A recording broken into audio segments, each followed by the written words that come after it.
Welcome to San Miguel TV. I am San Miguel. We are live.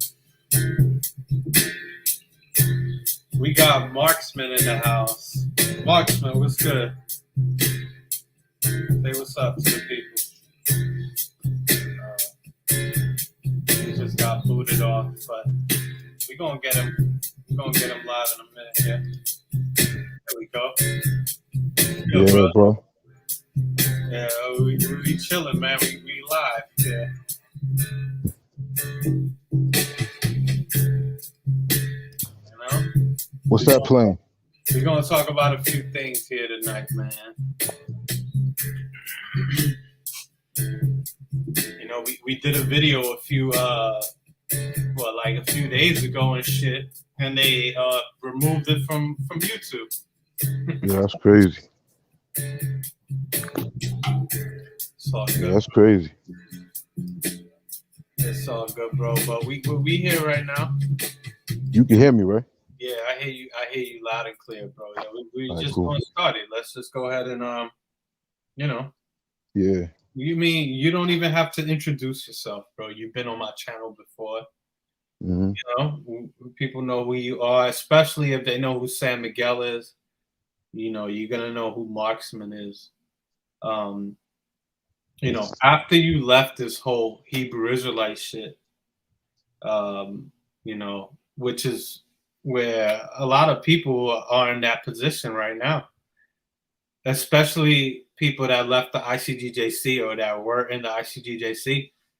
They're in a position where they're like, you know, okay, the comforter is not the comforter.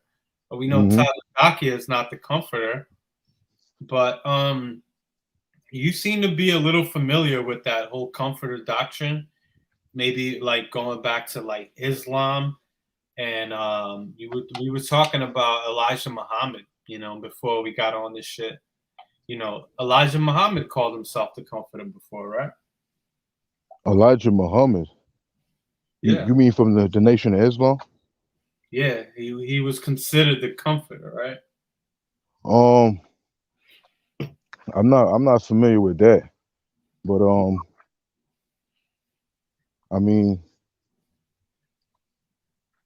yeah, that was a doctrine within Islam, within the Nation of Islam, the NOI. They used to teach that Elijah Muhammad was the comforter. right. I thought we spoke about that already. I mean that was a teaching amongst the Nation of Islam, the NOI, right.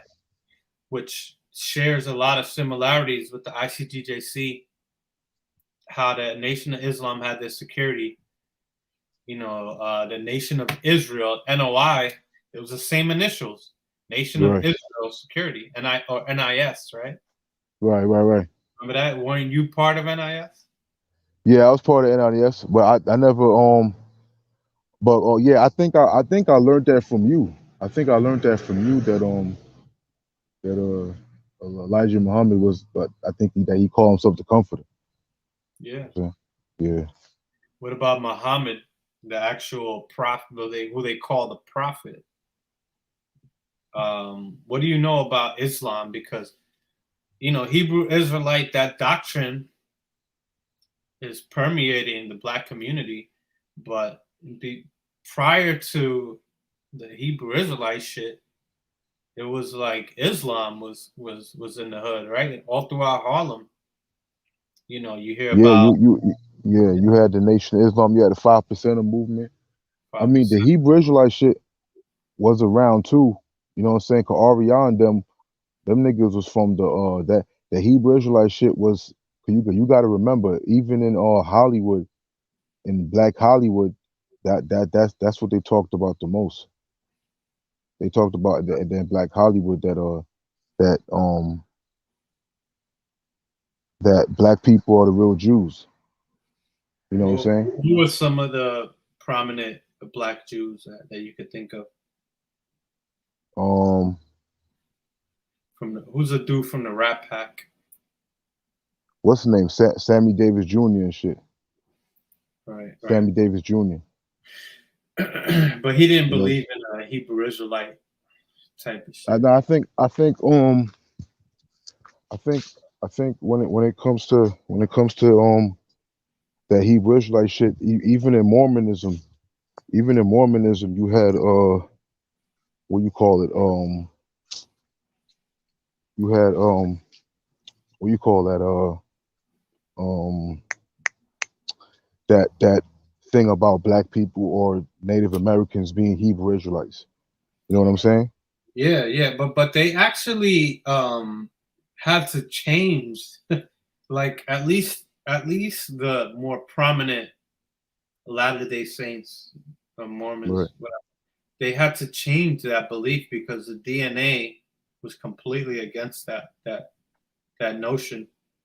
That you read about if you were a Spaniard in the 1700s, or if you were European coming to America in the 1700s and you believed in the Bible, there was a lot of people, not just Mormons, teaching that the Native Americans were the Israelites, are descendants of the Israelites, which I believe is one of the fucking Achilles heels or the weak points of Black Hebrew Israelites from One West, is the fact that they try to include Native Americans as a part of some African shit. Like, that's just kind of stupid to me because that's it's that's obvious.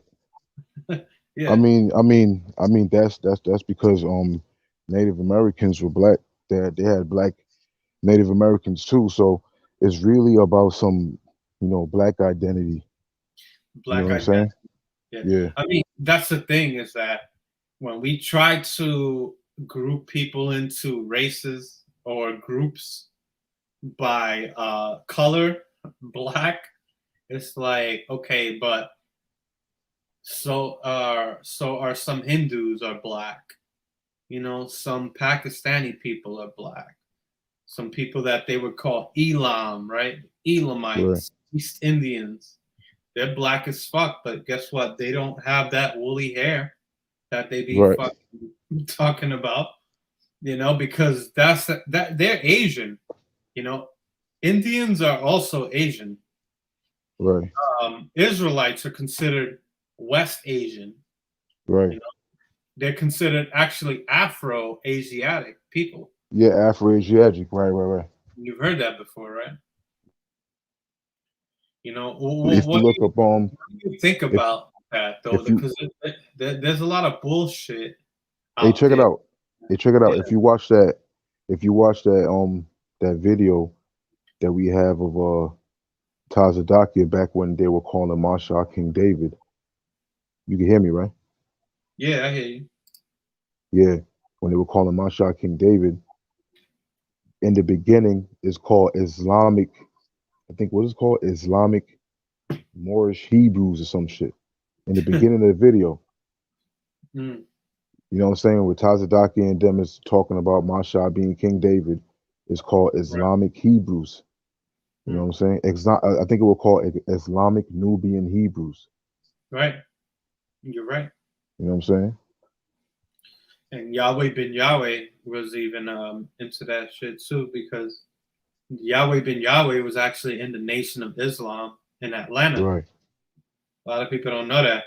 Before he joined that whole, or before he didn't even join. He started his own Hebrew Israelite sect, and he wrote a book and everything, and had politicians in Miami, white politicians, that were cozying up to him, because they wanted that power that he had. He had so much power over a group of people. This is what politicians crave, bro. You know, there's videos of Yahweh bin Yahweh talking about how he has a group of people that all can vote in unison.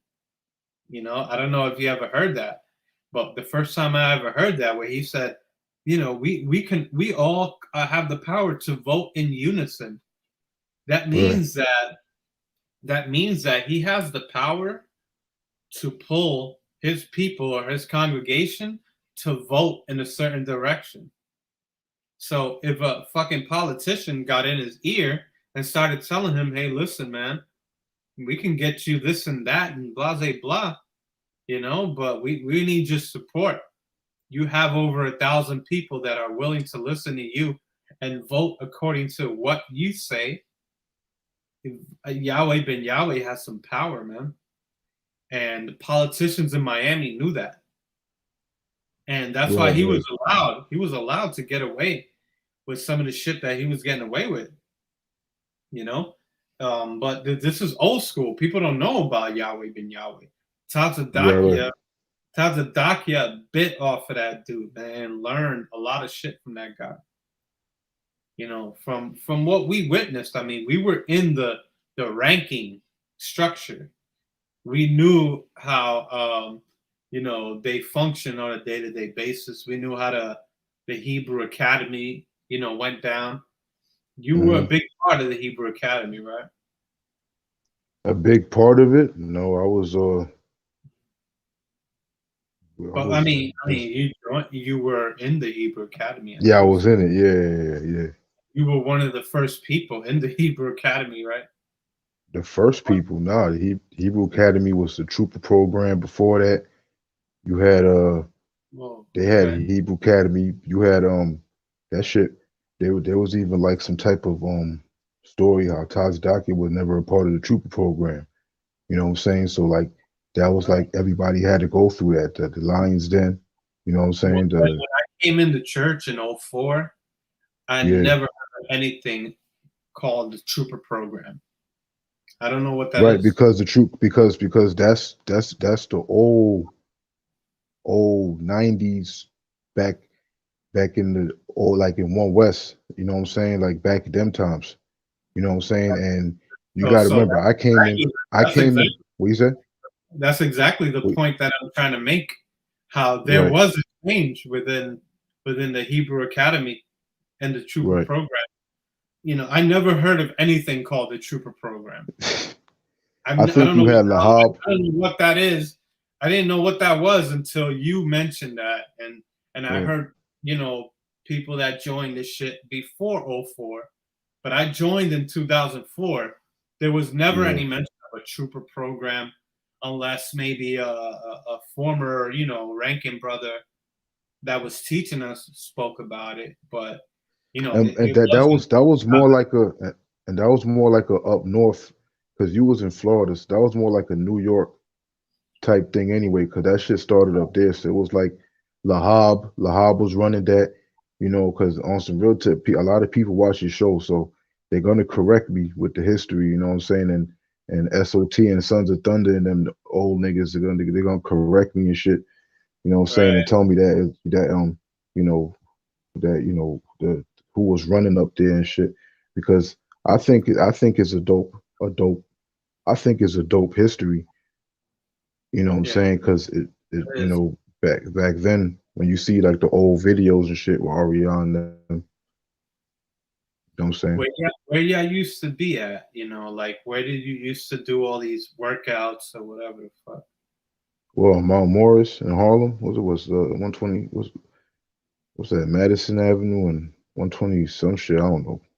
Yeah, Down it's right on the other block, 125th, 124th of Madison Avenue, right there in the you park. talking about Marcus Garvey Park? Yeah, Marcus Garvey Park. Yeah. Yeah. What kind of shit they had you do? What you mean? You wasn't in Hebrew Academy? Yeah, What the but hell you? like we was just talking about, it's different from it's different from the Trooper program, right? Nah, I said the Trooper program was the Hebrew Academy before it was called the Hebrew Academy.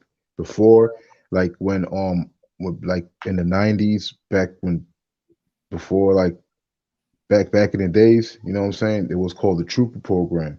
But then later on, they changed it to the Hebrew Academy. I came in around the time when it was called the Hebrew Academy. I heard about it being called the Trooper program from brothers before Right. me. You know what I'm saying? Right. Okay, but they basically had us doing the same shit, right? Yeah, fucking Lions Den and shit, or jumping jacks or some shit, I mean, and push ups and shit. when I was in the Hebrew Academy it probably was '05. I came in '04, but it was late in '04.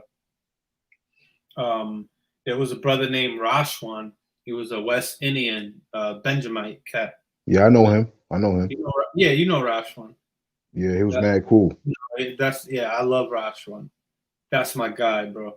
He's actually Yeah. living out here in Florida right now, from what Alright. I heard. Yeah. I mean, he became close with a lot of these brothers out here in Florida. You know, Mm. when he got sent out here, he had to fucking survival tactics. You know, Right. he had to. We had to do classes in brothers' cribs and shit. We Right. had to do all that shit. So, but when he was sent out here, um, he was probably out here for like a year or a little bit more, and we had already got the Hebrew Academy jumping, and we had graduated. I got my rank. There was a bunch of officers and one officer of 5,000. That's it. And we had a fucking high priest states, Dawam, and then we had Ra'ashwan was sent out here. Ra'ashwan was no joke. Like he had all Right. the cadence, he had all the marching shit down packed, and he taught us in the academy how to march, how to do the cadences, how to sing along with his cadences. We're the mighty, mighty Hebrew Israelites. Remember all that shit? Do you remember Yeah. any? Do you remember any of the cadences? Any of this shit? Nah, all I remember is Kazaka Madunya shouting them shits. Cause it was Kazaka Madunya and Makwala that had to shout them shits. There's Or a Kazaka brother Madunya, Makwala, Kazaka Karazaka Barba. There's a brother on right now that we Who? used to do shit up in his crib. Well, he's commenting right now, my brother Brooklyn Outlaw. You know. My crib. Yeah, Rashwan yeah, yeah. told us. Yeah. He knows Ra'ashwan very well. Same When I shit. when I chose my name, Awar Makapash, I was in Brooklyn Outlaw's crib. This guy right here. I was in his crib, and Rashwan was there. We were in the kitchen, and I told Rashwan, I said, I want to choose something that talks about Oh. light, you know? And he Now I'm said, listening. well, What you said? he said, I told Rashwan, I said, I want to choose my Hebrew name. I chose my Hebrew name in this guy's crib, Brooklyn Right. Outlaw. I chose my Hebrew name in Brooklyn Outlaw's crib. My Hebrew Right. name, Awar Makapash, right? Awar means light, and Makapash means seeker. And that was my name. But Ra'ashwan, the West Indian dude who's from New York, and you can actually see Ra'ashwan in a video with Louis Theroux from BBC Yeah. when Louis Theroux first went to One West. Well, he didn't even go to One West. He went to 1941 Madison Avenue. The first person he came across Right. was Ra'ashwan. Right. And I want to see if I could fucking show that. That whole entire, video, man. Just give me Right. 1 second to see if I can pull that I'm up. with you. I'm with Yeah. you. If we can pull that shit up, it would be amazing. It's really church of universal practical knowledge. Yeah, but I mean, when you look up the videos of him, coming into the church, it's pretty much. Let me see. BBC Black Hebrew Israelites. I'm gonna try to find this. Where you can see Ra'ashwan. you literally see Rashman. I want to see if we can find this shit.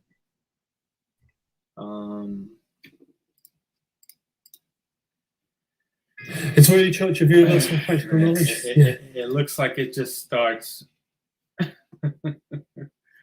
It looks like this shit just starts right when he, shows up to the Hebrew Israelite joint. But damn, man, let me see. Give me one second. It was cutting off. I mean, it's not cutting off. I'm just trying to see if I could get the full video of this joint. Because you can see Rashwan, the brother I'm talking about. You can actually see Rashwan in the in the video here. Damn, if I can find, and you'll tell me whether I can find that video. And it's probably right on the BBC website. Black historian. I just want to show you something that's very. I mean, it's funny as hell. Yeah, you're still there, right? Yeah, I'm sure you've seen the video of Louis Theroux with the Black Hebrew Israelites, man. But when you go into the actual full video of that, you'll see Rashwan in Times Square, talking about the Black Hebrew Israelite doctrine. And I showed it to him one time on Facebook because he doesn't believe in the Black Hebrew Israelite shit no more. Rashwan, he's straight Jamaican now and shit. Like which what he always was. What the Hebrew Israelites he on some straight Jamaican shit, right? Of course. Yeah, of course. I mean, listen, this is what Black Hebrew Israelites are, Jamaicans, Haitians, African Americans. This is what Black Hebrew Israelites are. So he came to that realization just like I did and just like you did, that Black Hebrew Israelite shit is bullshit. West Africans are not fucking Middle Eastern people from the Levant. If you do your research on the Bantu, the Bantu tribe or the Bantu people, which is definitely something I kind of want. Yeah, you're right. You're right. Yeah, I hear you right. I kind of want to get into that real quick. Let me see if I can share my screen. Here we go. Yeah, I'm gonna just share my screen real quick about the Bantu people. This is what makes up the majority of African people. It's called the Bantu people. Bantu people are speakers of Bantu languages comprising several hundred indigenous ethnic groups in Africa. The Bantu people are like one of the first humans, Homo sapiens, that you could find, in history, and not only does DNA, archaeology, and paleontology verify that, even the languages and the migration of these people verify that shit. I wanted to go into that real quick. I was supposed to have a fucking debate with one of these Hebrew Israelites where where we would go into the ethnic origin of the Middle Eastern people. Yeah, they ain't ready for that. Yeah, or people that came from from West Africa, African slaves, which are the Bantu people. Listen, Marksman, I'm not trying to fucking like this channel, San Miguel TV, was never meant to promote like, oh, this is the belief that you should be believing in. You know, like I don't believe in any of that shit. Like I'm perfectly fine with saying I don't know, you know, when it comes to a lot of shit. You know, I'm perfectly fine with saying that. You realize how Hebrew Israelites don't like doing that shit? They don't like saying that they don't know shit. They always want to make it seem like they're the authority on shit, you know? Or they know everything. Can you hear me? Yo, you hear me? Yeah, I can hear you. Right, you right, bro. Okay. You're unmuted. There you go.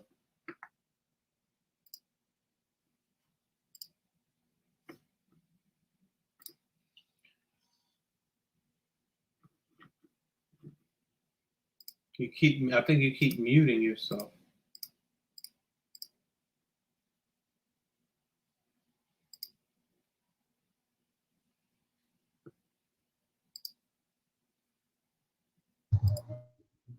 Yeah. You feel me? Say that again. I said my bad. I had to make a run. I had to make a run, bro. That's fine. But I hear you though, man. The Bantu people and shit, man. They ain't ready to talk about that shit, man. Cause yo, I'm gonna just keep it a beam with you, bro.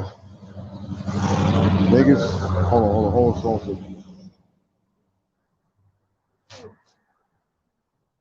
a second, bro.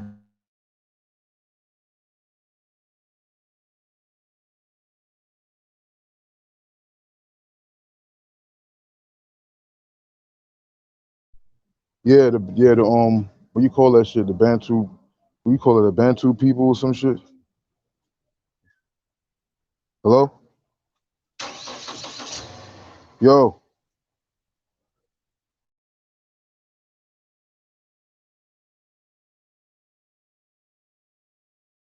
Yo, San Miguel.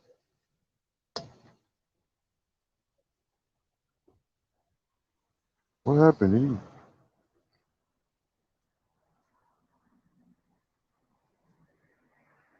San Miguel.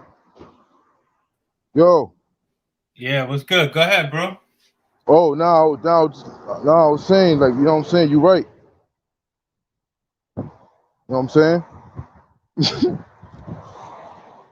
Keep talking real fast.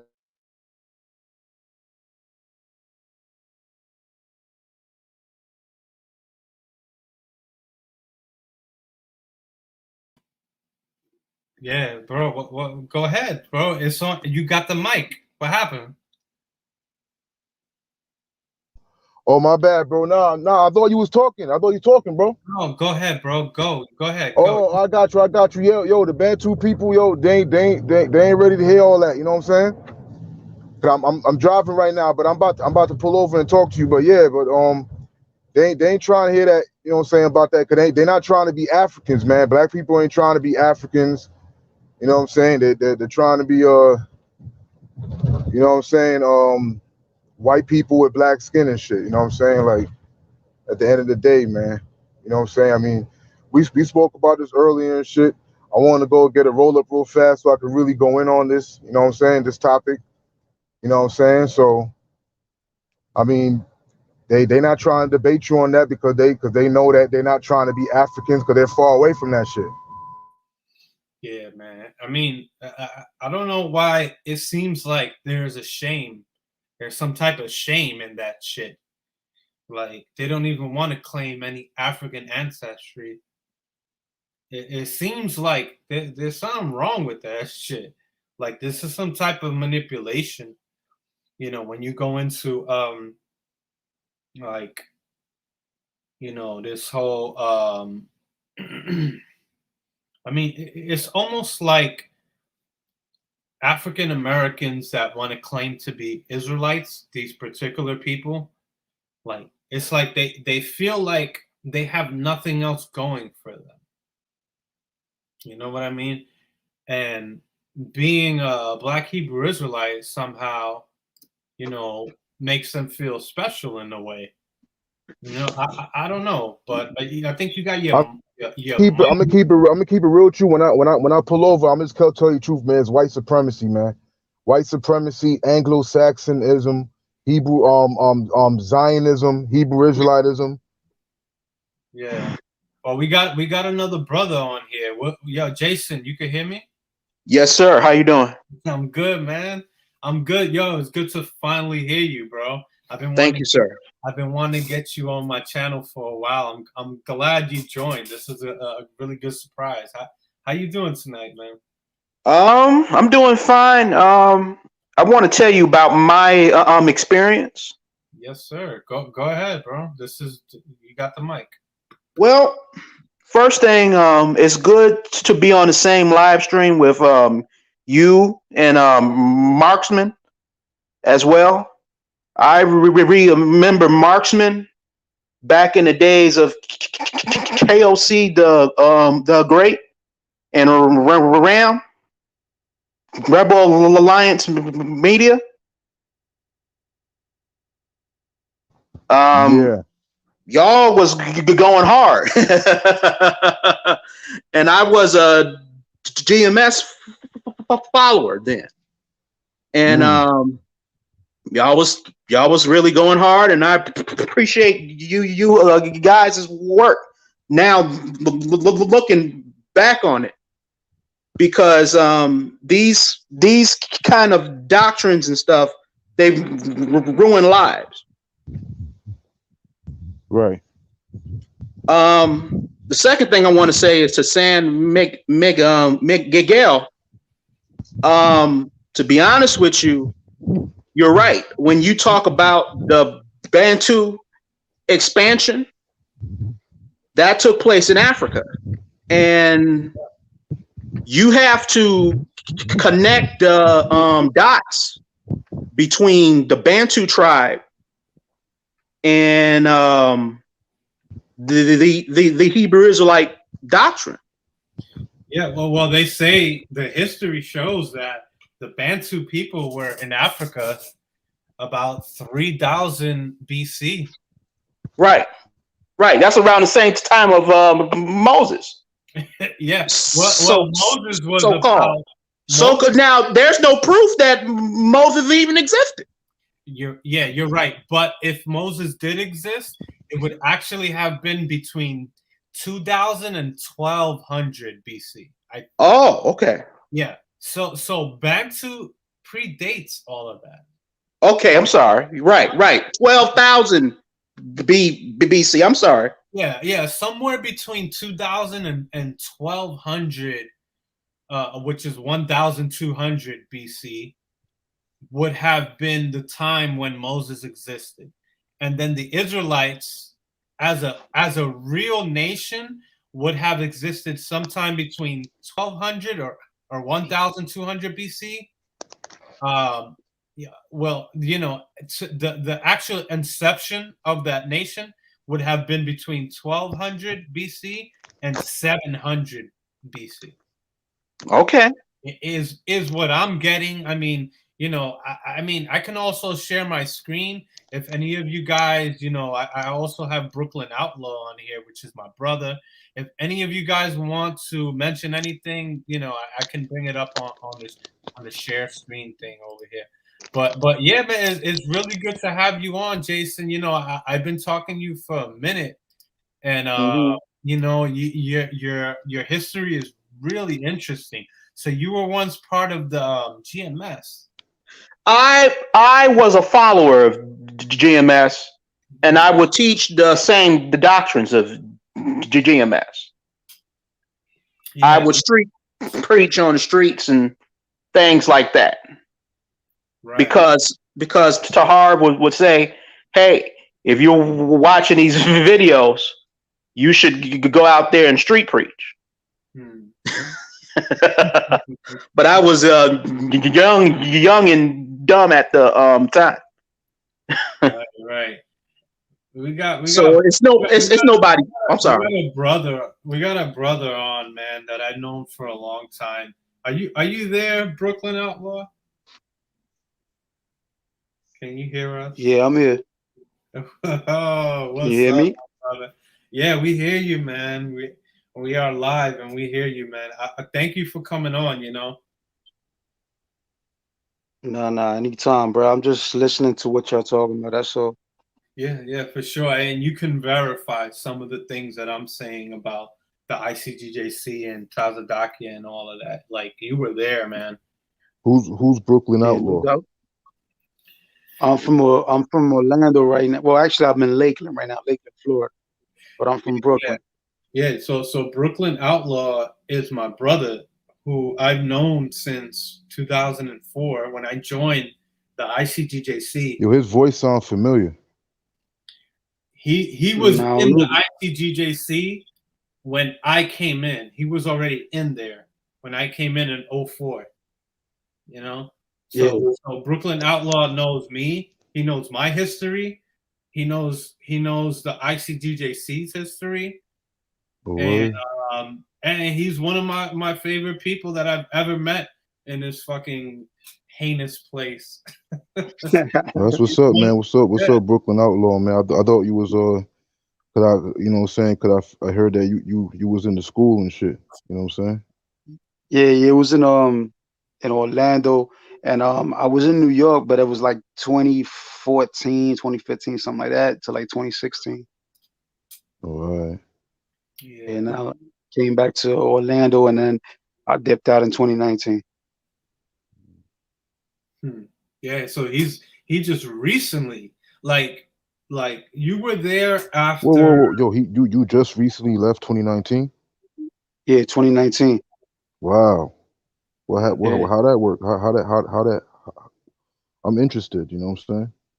Like, yeah. Ask whatever, man. I mean, I was in the Orlando church from like 2000, and before it started, it was like '03 before we got a building and shit.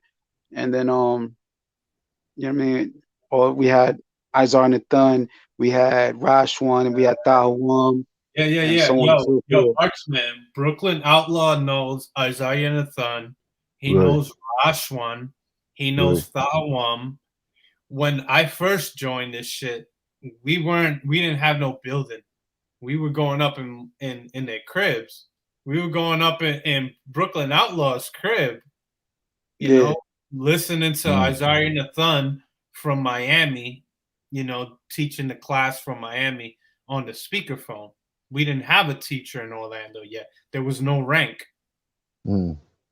There was no That's rank at dope. all, right? It was just a bunch of nah, brothers, a bunch of dedicated brothers that got together and put money down on whatever we needed to do. Yeah. yeah. We used to pay the cell phone and all that. We used to all come up with like $7 and pay the cell phone in the beginning. Mm.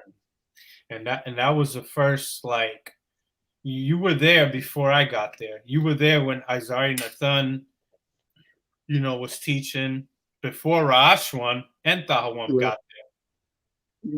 right. So it was Isaiah Nathan teaching from Miami, and this is the same Isaiah Nathan that was on the Rebel Alliance Media with Aparium, talking about how Tazadakia was saying that the reason why he pushed that 20% tithe was because we had to outdo these other Israelites. He said, how else are we gonna outdo these other Israelites if we don't do 20% tithes? You ever Right. heard Isaiah Nathan say that? I heard him Brooklyn, say it before. yeah. He said that Tazadakia told him that.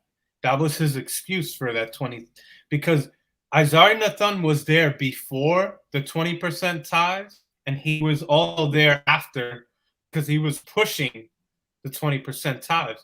Tazadakia fucking tricked them into pushing that 20% tithe doctrine on us. That's the only reason why we were paying it, is because Isaiah Nathan was going off the orders of Tazadakia. It's And we just were stupid. yeah, I know it was crazy because he talks about it now and he says he regrets all of that. Like he was the main dude pushing that. You know what I mean? Like like in Florida. In Florida, we didn't know what the hell was going on in New York. You know, but Brooklyn Outlaw, you were here in Orlando, you know, and you were already here when I joined, and you were one of the first brothers I clicked with. We were talking about Killer Priest, Wu-Tang, and all of that. And yeah, we were kind of like on that same tip, you know. And I think because we was both from New York, we kind of clicked together. That's why. For sure. And you from Brooklyn and I'm from Queens. You know how that goes.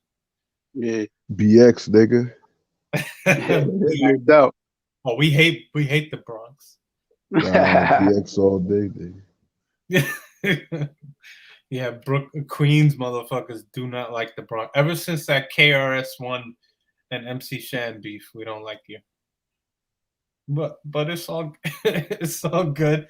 The Hebrew Israelite shit was like, yo, we bringing all of us together and shit. You know, Brooklyn, Queens, Bronx. One big dysfunctional family. Yeah. You know, the history of Florida, Marksman, the history of how Orlando and Miami came about to what the fuck, you know, being a congregation on its own, it's crazy as fuck. It's crazy as fuck. Because Miami was one of the craziest congregations. You remember some of the stories that would come out of Miami? Brooklyn Outlaw? Yeah, a lot of crazy, weird shit. Oh, fuck, man. Crazy shit, man.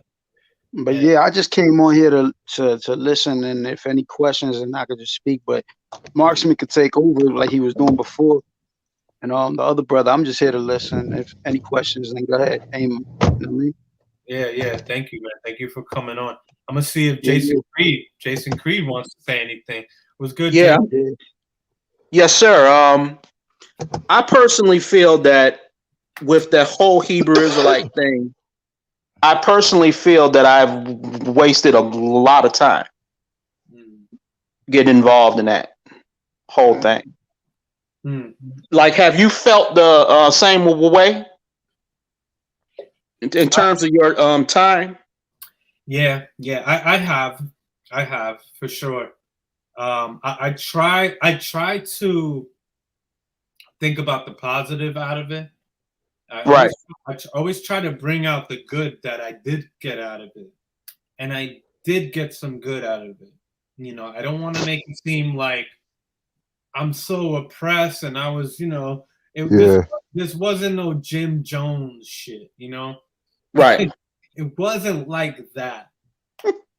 And I'm not trying to downplay it either, because like the shit that they normalize, and that's the big problem, is that's always the issue, is and that's a mind control. It teaches you how to debate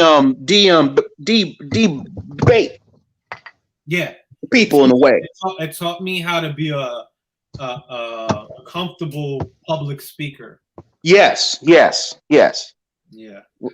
You know how to talk to people, right? And things like that. It does do things like that. Yeah, and it's now the Bible's a good source of learning the language of English. You know, in some ways. Yeah. The King James. Right. Yeah, I like. Yeah, one thing I could say that place gave us was a lot of confidence, because now somebody, you special and God loves you, and with that behind you, you really to take on the world, man. No matter what they tell you. Yes, sir. Yeah, for sure, man. When I was debating Sakari, Hebrew Israelite, about the 10 tribes breakdown, man, that dude was so confident in what he was saying, you know, and everything that he was bringing out, and it reminded me of how I used to be, and in my head I'm like, damn, like the brother's so fucking lost, but it's like, can I really hate him for that? Because I was there too. I can't hate him for that. I know what he's thinking. I know what's going on in his head. Right. And the mechanics, you know, like Marksman, we understand why.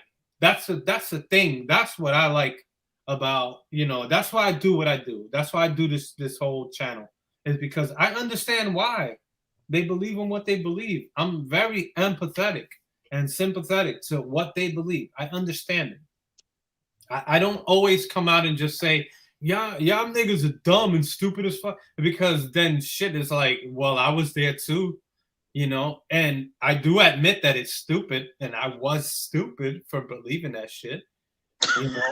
I was like, listen, man, straight up, but it's like I try to think back and think like, what would I have, how would I have responded to somebody telling me that I'm crazy or stupid?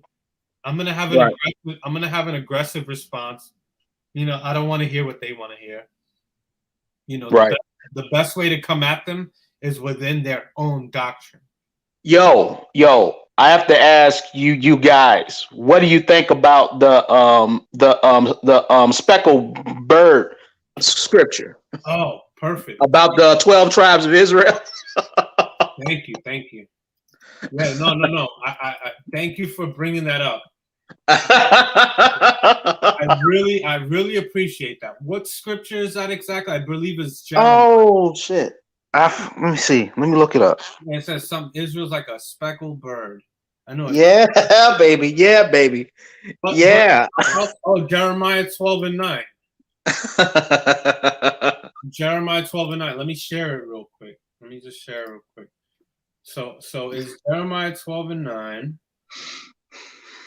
Let me see if I could share this. I mean, damn. You don't see it? You don't see it. I think one of the driving forces of that whole 12 tribe thing also was the fact that those guys also like Hispanic women or something. Yeah, that's what a lot of brothers was saying. Some of the old school cats that used to chill with Abba Bivens, that's what they were saying. They were like, because this is New York City. You know what I mean? Right. What's the main nationality, aka ethnicity in New York City? Is Dominican. Did you know that? It's Dominican. Above all other people, there's more Dominicans than anybody else. And then there's West Indians is number 2. So number 1 is Dominicans, number 2 is West Indians, and Puerto Ricans are like fucking number 4 or some shit. There's a lot of Hispanics. So of course they had to add the 12 tribes. But can y'all see the screen? Can you see what it's saying? Can y'all see Jeremiah 12:9 here? Where it says, in the King James, it says, "Mine heritage is unto me as a speckled bird. The birds round about are against her. Come ye, assemble all the beasts of the field, come to devour." So this is promoted to be a color scripture. There's a doctrine in the BHI community, the Black Hebrew Israelite community, that teaches that there's color scriptures in the Bible. There's another one. What's the one where they talk about let me see. What's the one where they talk about the one tribe of where they said the Puerto Ricans? The Puerto Ricans? Oh yeah, the Puerto Ricans are like a cake. From is like a cake not turned. Yes. Well, let's talk about this here real quick. I'm sorry, sir. I apologize. No, we'll go to that next. That's perfect. I love these scriptures because these are some of the most misinterpreted scriptures amongst this community. But yeah, Jeremiah 12:9. Perfect. Mine heritage is unto me as a speckled bird. Right? Let's read that. Let's get that whole chapter up. Right? It's verse 9, right? Mine heritage is unto me as a speckled bird. The birds round about are against her. Come ye, assemble the beasts of the field, come ye to devour. This is not talking about anything regarding color at all. You can read verse 8 and it says, "Mine heritage is unto me as a lion in the forest. It crieth out against me, therefore have I hated it." So it's again talking about a heritage. Heritage is not talking about skin color. It's not talking about how you look. Heritage is something that you practice. And this thing was hated. A speckled bird is a beautiful looking bird with many fucking colors. Many colors. And the birds round about are the birds of prey. A beautiful speckled bird is like a bird like you would see like a cardinal or something like that, or a bluebird. Those aren't like a vulture or a hawk. Like vultures and hawks are birds of prey. They will eat other birds, right? So it's making a difference between a beautiful looking bird, which doesn't do crazy shit, and then it's saying that the other people are like birds of prey, which is like a vulture that come and surround and go against a beautiful bird. It's talking about a beautiful bird and an ugly bird. It's not talking about a black bird, because the birds of prey or the birds that round about are against her. What could that be? Can't that be like a vulture? If it's talking hold on. if it's talking about color, vultures and are black. That is funny. I ain't even going front, man. I'm gonna say something, man.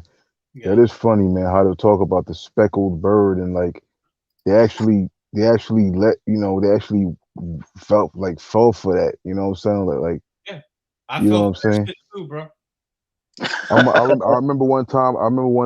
We was doing unit work, and you know what I'm saying. I remember one time this brother. It was me and another brother. I don't know if KLC. I don't know if another brother was there, but it was no me and another brother and this other Ephraim brother. And I remember this dude on the street was like, "I know why you in it. I know why you in it, but why he in it?" And at that, the dude was Ephraim, and he was he was kind of he wasn't black, you know what I'm saying? And he looked kind of sad after that. I said, "Brother, you know you Israel, bro." And he left after he left soon after that because you know what I'm saying, like. It's hard. Those scriptures, unless you like really like a black Puerto Rican, those scriptures, you know what I'm saying? That's the thing, bro. Like, I'm not a black Puerto Rican. I'm not a black Dominican. I mean, I mean, nah, I don't think you. It wasn't you, bro. It was a real like Edomite looking brother. You know what I'm saying? It wasn't Dominicans. You know what I'm saying? Yo, shout out to Soldier 144. You can try to make lemonade out of them rotten lemons if you want. But listen. Right. Listen. That And scripture, the scripture yeah. which talks about Ephraim being a cake not turned. Let's go over that real quick. Real quick, going back to what Marksman said, real quick. Somebody said that to me one time, talking about, I know why you in it. I know why you in it. Why you in it? I was like, nigga, I wanted to while out on the dude because I was pretty new at the time. But basically the same thing was said to me, basically. Right. Nah, that dude said it to him because he looked like he looked like a white Puerto Rican type, like near Italian type looking dude. So he was to do could that's what we were talking about, a speckled bird.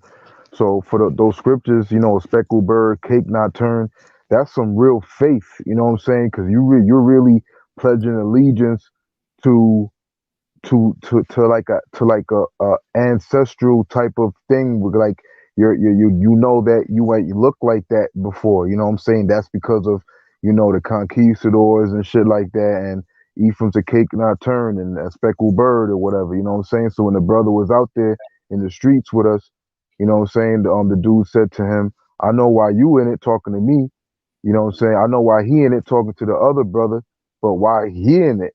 And then the brother was like, and then he was the white Puerto Rican looking dude. And I was like, damn, you know what I'm saying? And he looked kind of down after that. And I was like, bro, you know you Israel, you know what I'm saying? You know you Israelite, he don't know what he talking about, and you know what I'm saying? And he left soon after that. You know what I'm saying? Are you talking about somebody that the Puerto Rican dude that claimed that God spoke to him? Nah, I was gonna say his name, but I don't. I mean, we cool and shit. I just don't want to put him out like that because I remember that. I remember that it was in the Bronx by the 6 train, and I remember that we was doing unit work. You know what I'm saying? Flashback. Let me read Hosea 7 and 8 real quick. It says, Ephraim, he hath mixed himself among the people. Ephraim is a cake not turned.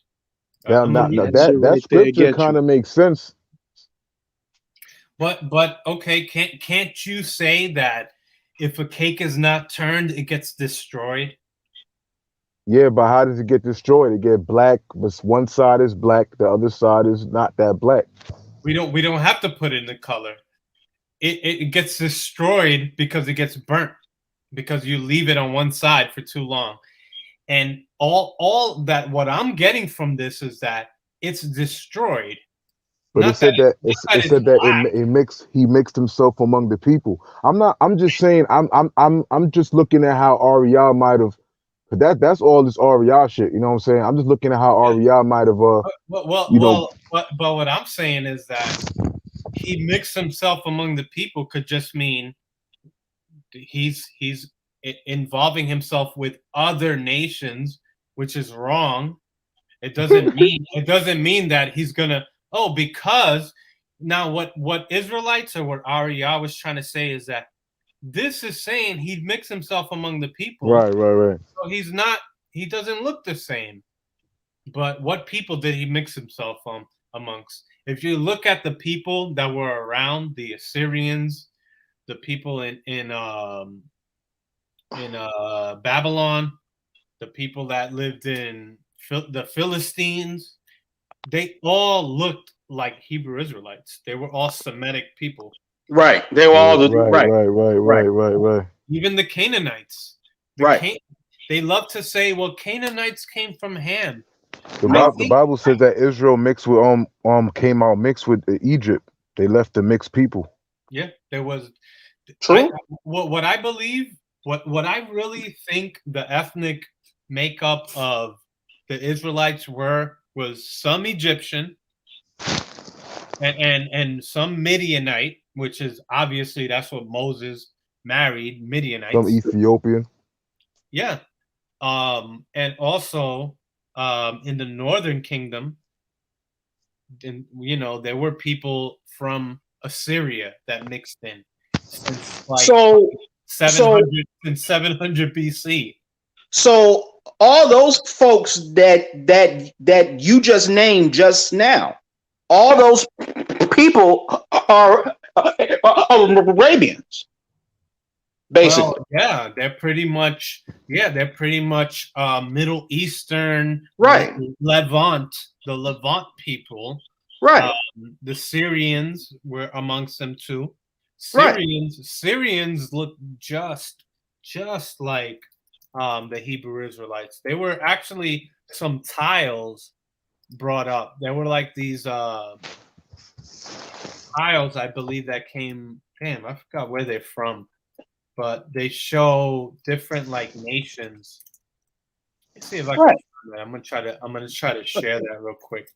Hey, look, man, the shit that never made sense to me: Judah, Benjamin, and Levi, and then the 10 tribes. Thank you. 13, no, you had three dark. You got 3 dark-skinned folks, the dark-skinned tribes, right? And then the rest of them are either mixed up or brown. Right. Yeah, but still, or damn near white. Judah, Benjamin, and Levi. That's 3. I ain't gonna front. I fell for that shit. We fell for all that. Judah, Benjamin, Levi. Judah, the Negroes. Benjamin, the West Indians. Levi, the Haitians. And then Simeon on to Gad, on to Naphtali, Asher is all Spanish, and that's the Northern Kingdom.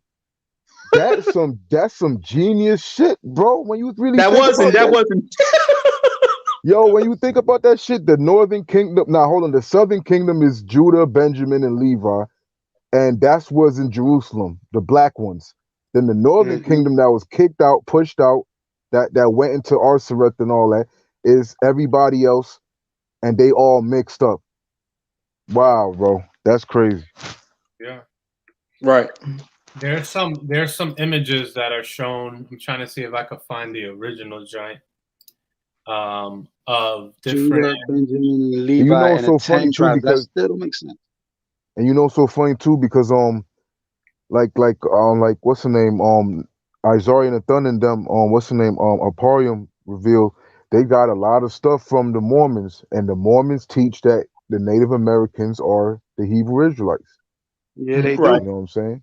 Well, they went back. The main sect of Mormons, after the DNA came out that Native Americans are not Semitic in any way, Right. they went back on that. But there's still a few Mormons that latch on to that belief, and even on the History Channel, I hate the History Channel. Like I don't know what happened to the History Channel. They're horrible right now.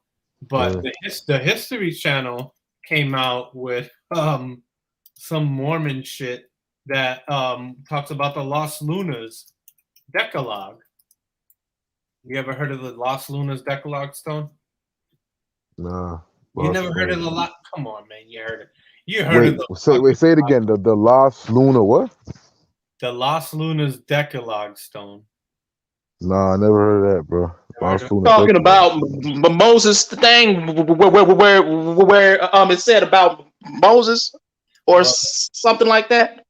no, it doesn't. It doesn't talk about. I don't think it's. I don't even think it talks about Moses. Let me see. Okay, because there was one of those things where they found out was a fake, Yeah. where it was talking about Moses, Well, this if you see this stone, Moshe, or something like that. yeah. Can you see what I'm posting right now? The Lost Lunas Decalogue Stone. Can you see this? Yes, I see it. Okay. So let me see if I can go to one of the references, because this is Wikipedia, but Wikipedia does have some good shit. Now, this guy, Kenneth Fetter, right? He's an archaeologist. He wrote an encyclopedia on dubious archaeology, right? And this Lost Lunas Decalogue Stone was amongst this, because it actually is one of the few archaeological artifacts that people proclaim to have predated the Clovis people. Now, if you know who the Clovis people are, the Clovis culture is the people that make up the Native Americans. There is nothing in the Clovis culture that has anything to do with Hebrew or Jesus Christ or any savior, any Hebrew savior. None of that at all. It's foreign to them. It wasn't known to Native Americans until the Spaniards got to America and started fucking trying to teach them this shit. They had no clue about a Jesus Christ. They had no clue about any Hebrew or 10 lost tribes. Actually, the Lost Lunas Decalogue Stone has Latin and Greek in it. There were no Latin or Greek people in 720 BC when the 10 tribes supposedly left Israel and got conquered by the Assyrians and then supposedly came to America. There were no Greeks or any Latin people. So how the hell does the Las Lunas Decalogue Stone contain any of that Latin? The Hebrew that it did have in it had a Sephardic translation to it. There wasn't any of that in 720 BC. So for the people that claim that the ones that wrote the Decalogue Stone were Hebrew Israelites, there's no way that could have been possible in 720 that they were the 10 tribes, the 10 lost tribes. There weren't any Greeks in 720 BC. So if the 10 tribes split off and came to a new world away from the Greeks, away from the Spanish, then why the fuck does the Las Lunas Decalogue stone have Latin and Greek characters in there? That means that it had to be it had to come way after 720 BC. And the guy that found it, Frank Hibben, this is the guy that found the Las Lunas stone. Mm-hmm. He was a well-known archaeologist whose research was focused on the U.S. Southwest. As a professor of the University of New Mexico and a writer of popular books and articles, he inspired many people to study archaeology. So I just want to read this because this guy is who the Black Hebrew Israelites claim as some type of fucking like founder of a great thing. This guy was a fraud. If you go into his history, let me see if we can find more of this guy, Frank Hibben. Like Aria. Yeah, just like Aria. This is a very big thing. When you start claiming that you found the lost tribes, people start paying attention to you now. You don't even have to have a good reason to claim any of that shit. Just because you're claiming that shit, it's like interesting, you know? So this is why science, a lot of science and reality is kind of boring because it's kind of uninteresting, you know? It doesn't have all this extra shit that Hebrew Israelites and fucking Christians try to put. And even Egyptians, Hotep, these Hotep motherfuckers. There's fake Egyptian artifacts out there, just like there's fake Hebrew artifacts out there. And these Hotep motherfuckers like to claim that there were black people in America. There were Africans in America before Native Americans. You ever heard that? That's another pseudo claim, just like this 10 tribes shit. But this guy Frank Hibben, but he said, let me see if it actually goes into the. It's not that it's necessarily a pseudo claim. Is that you see the truth is because you had the Californians, you had Khalifa of in California, you had the Amazon in ancient America. There probably was people that were of you see the problem is African Americans. That problem is African Americans claiming that that they the same people. It's impossible. Y'all saying that because of how y'all look and what you prefer was preferable to look like them rather than look like a damn Edomite. You know what I'm saying? So the truth is, you would rather, you know, be a descendant of the warriors that were killed off. You know what I'm saying? And then, you know, oh, I'm not African. I'm Indian. You know, I'm from this that. You know, well, yeah, no, listen, embellishing. Real talk.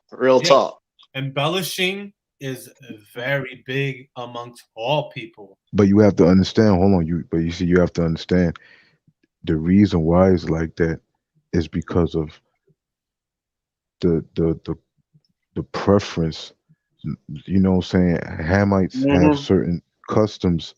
You know what I'm saying, that Africans don't, that black people don't want to attribute themselves to, so what the Native Americans do.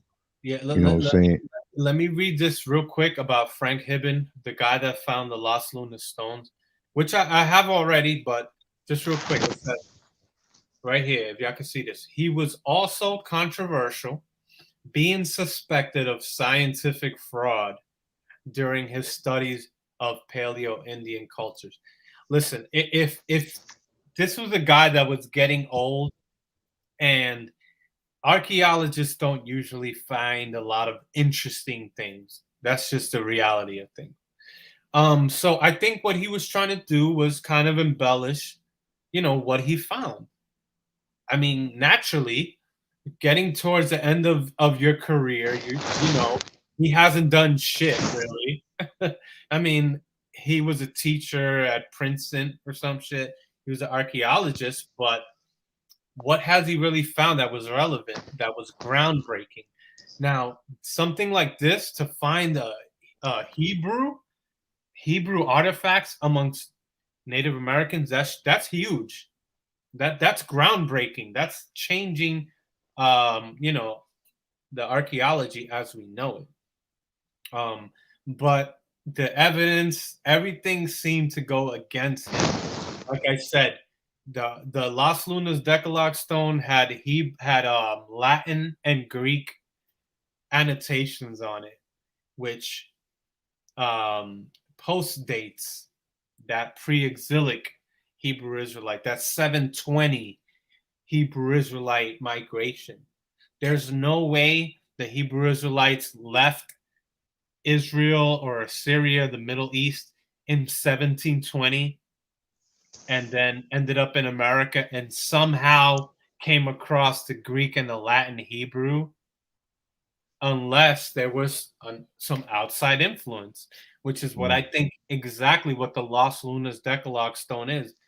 I think it came from some other influence, because what we don't have is who fucking inscribed the Las Lunas Decalogue. We don't know any of that. What Hebrew Israelites love to do is, when they find some obscurity or some darkness or some mystery, something that's unknown, like the tribe of Dan and what happened to the tribe of Dan. When there's no answer, there's no direct answer for it. They love to come up with a fucking answer for it. Like they know like they have some secret hidden knowledge. And that's what I think this motherfucker, Frank Hibben was trying to do. Trying to impress people by coming up with something that was like groundbreaking, Either he was trying to promote that hoax, or he was tricked himself. He was confused and trying to use that shit. The issue with the Las Lunas Decalogue stone is that we don't know who the fuck inscribed it. We don't know when it was inscribed. They dated it sometime like 14 to 1600s, which there were already fucking crypto Jews in America by then.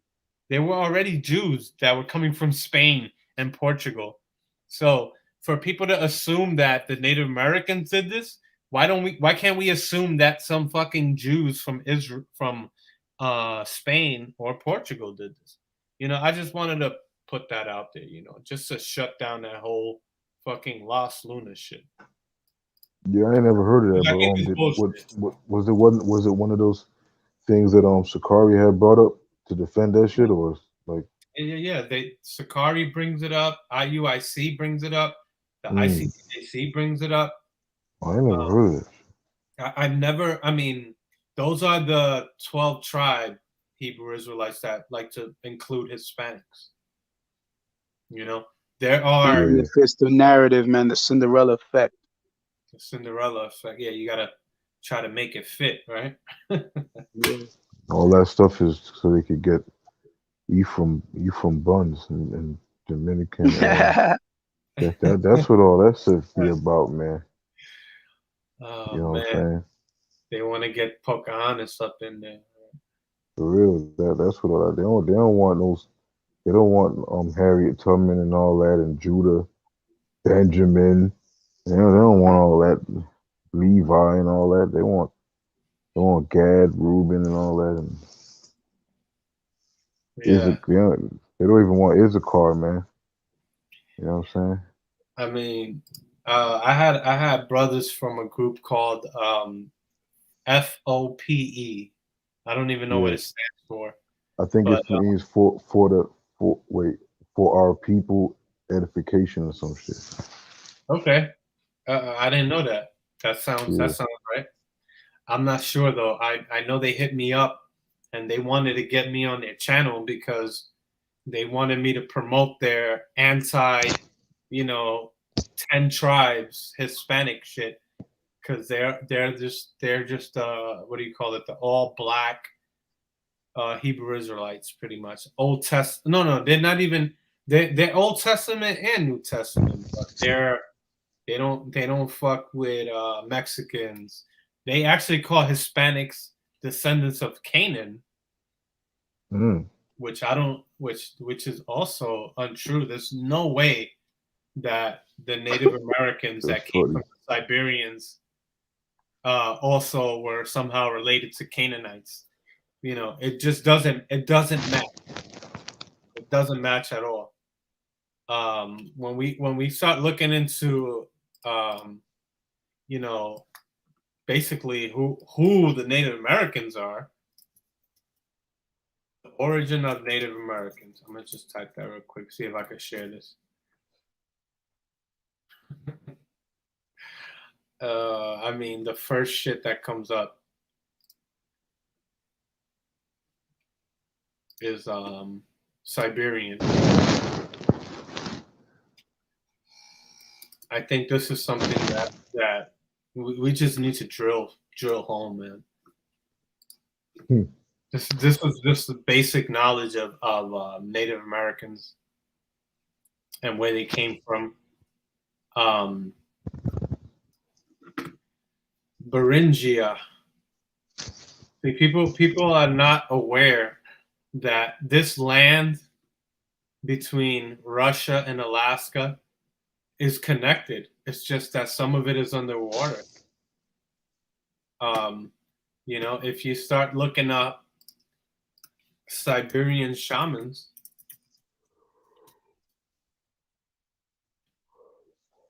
you see that Siberian shamans look just like fucking Native Americans, man.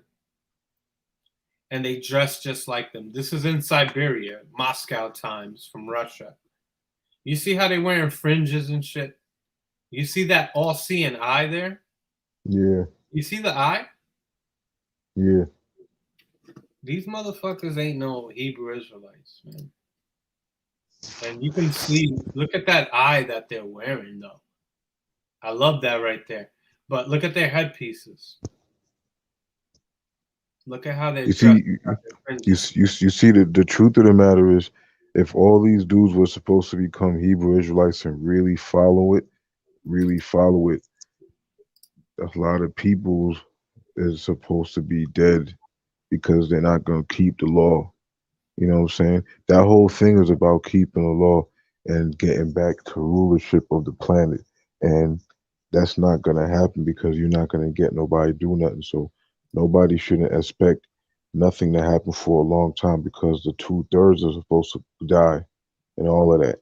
You know what I'm saying? So it's one big how you say it you know, just you know, a long bet. You know what I'm saying? It's like you know, some pretend shit that you could just, you know, have play on for a long time. I mean, they want you to believe that Native Americans in Alaska are the same as Haitians. Isn't that fucking crazy?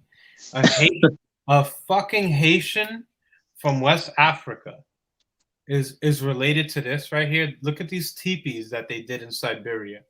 Look at this. Doesn't this remind you of Native American shit right here? But you want to know something? The government is actually doing the same thing in its own way, though. Like when they say something like black and Hispanic peoples or something, right. when it talks about politics and stuff, okay. You know, the Israelites. You know, it's my theory. I think the Israelites was a way to prep people for the future, because instead of speaking about black issues, they would the politician would rather speak about black and Hispanic problems or minority problems, basically, instead of speaking about black problems or Mexican problems.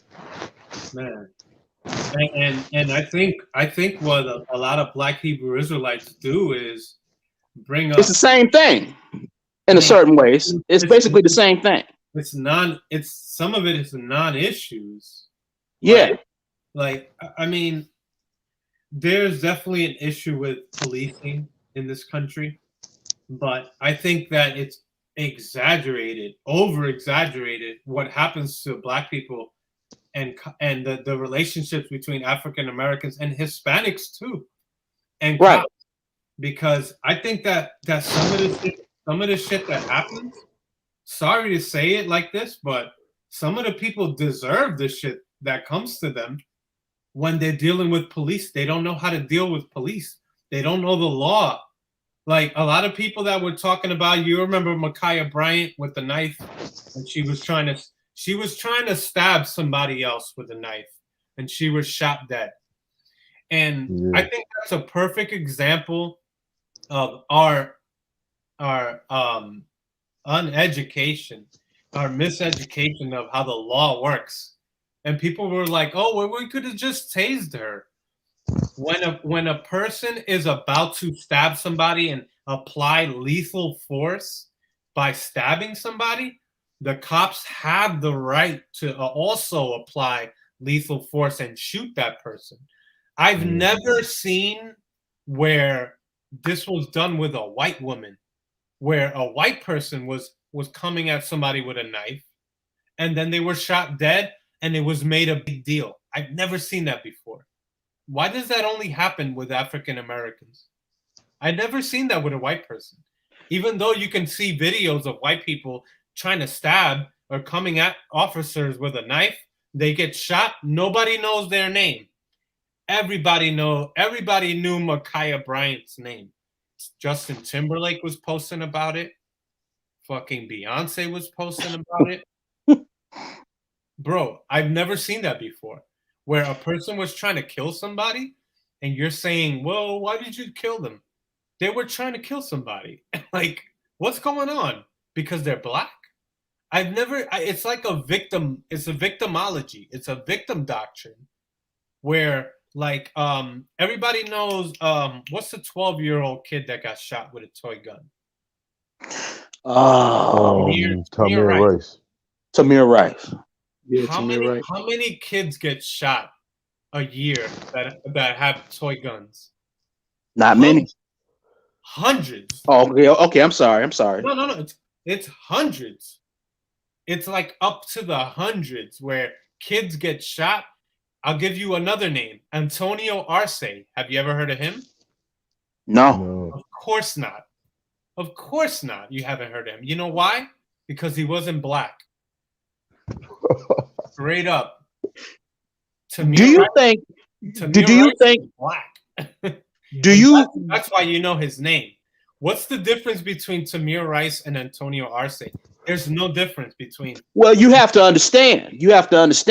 One of the reasons why the media talks about those issues. Sure. Is because it's around election years and things like that. Oh yeah, for sure. And Tamir Rice's family, they got mad. They got more money than you ever heard that has ever been given to a person for being shot by a cop. Yeah, sacrifice. Yeah, blood sacrifice. But if you can see my channel, if you can see this video, this is in Tempe, Arizona. They give this child $2 million settlement for police shooting this child. This is a 14-year-old child. I'm gonna show this video real quick. Damn. You look good. It's reached its third largest settlement in city history after the death of 14-year-old Antonio Arce at the hands of a Tempe police officer. The shooting in January of 2019 sparked protests and lawsuits. Team 12's Michael Doudna joins us now. And Michael, this is really a bittersweet night. I mean, it really is. I mean, Tempe is going to be paying out because of what happened in January of 2019. So they always pay out, regardless if they're in the wrong. They're gonna pay out. People sometimes think, oh, you see, they paid out. They were wrong. No, the guy had a gun. The kid had he had a toy gun. But how the hell is the officer supposed to know that it's a toy gun? You know, it's the same thing with Tamir Rice. Nobody knows Antonio Arce's name. Everybody knows Tamir Rice. Left to deal with the loss and grief. You have to understand that the settlement from the city That's crazy. compensate the loss, Antonio. So, by a vote of 7-0, a $2 million settlement was agreed to, a payout for what happened in January. So even though there was a payout agreed, it doesn't mean that the cop was in the wrong, because the cop thought that this kid had a fucking real gun. This is the video. Right. It was those shots that ended 14-year-old Antonio Arce's life. So you guys never heard of Antonio Arce, right? And they got $2 million? No, I never heard of him. Yeah, let's look at Tamir Rice and see how much money they got. Now you have to also understand the reason why this wouldn't really provoke most controversy is because the majority of Hispanics kind of see themselves as white. I mean, the cop that shot Antonio Arce was actually also Hispanic. Yeah. Right. Yeah. I mean, but yeah, Hispanics, like I consider myself a white Hispanic. Right. I'm like 60%. I'm like 60 to 70% white. Yeah. When I did my DNA. So therefore, you're not going to see much controversy. Well, I don't think so. I mean, it's not the controversy that the media is looking for. They're looking for polarizing controversy. Yeah. No, I definitely agree with you that because it's a black person, it's right. more polarizing. Right. Definitely agree with you on that. Right. Definitely agree with you on that. Yeah, I think because of the race issue, because it's a race thing, right?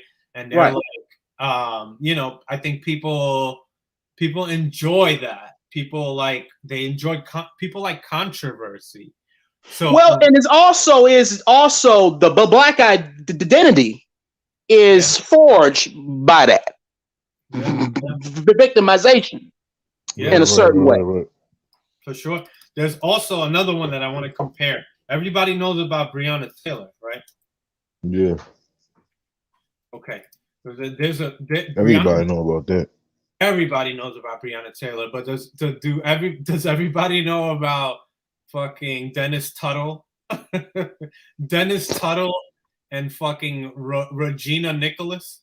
This is actually a real botched raid, right? This took place in Houston in 2020, and what happened with Breonna Taylor was actually, it was official. They had a no-knock warrant, which means they didn't have to knock. They could have just came in, but they knocked anyways.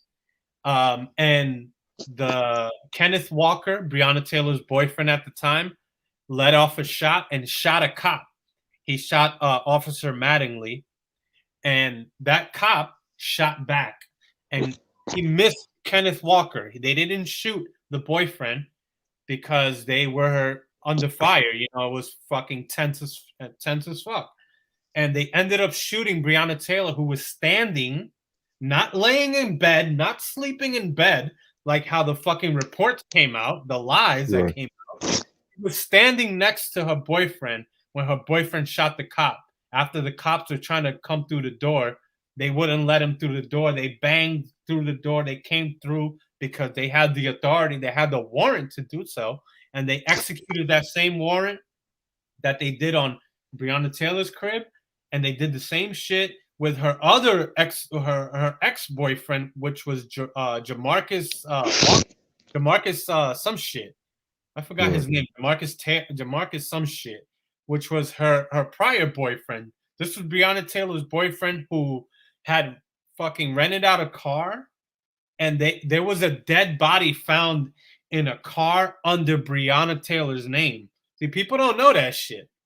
A lot of people don't know that there was a fucking dead body found a lot of people don't know. in a rental car under Breonna Taylor's name. People A thought lot that of people don't know that George Floyd did porn and shit. a lot of people don't know that either. Right. You exactly correct. A lot of people don't know that, but I'm gonna share this shit real quick. Hold on. Just real quick so we can see that there was a dead body found in Breonna Taylor's fucking car. But it was her ex-boyfriend. This cat right here, Jamarcus Glover. That's his name. Warrants issued for arrest of Breonna Taylor's ex-boyfriend amid leaked new documents. A lot, people, the misinformation that was spreading around the Black community about Breonna Taylor's case was almost cult-like. Yeah. It was like a fucking cult It was like a cult leader putting it out. Like, people were saying she was shot in the bed. People were saying that they didn't have a valid warrant. None of that was true. They had a valid warrant, and she was not killed in her bed. But guess what? There was a fucking and because it was it's just some white people that were probably some fucking meth addicts or some shit. Of course, people don't give a shit about them. But Breonna Taylor is a fucking saint. They're doing murals about this girl. But let's hear about this. Jog. Another had been at a theater cast party, a third on a college field trip, and another vanished from a car wash. For almost 2 decades, their families searched for answers about what really happened to them until a stunning confession from a Texas prison.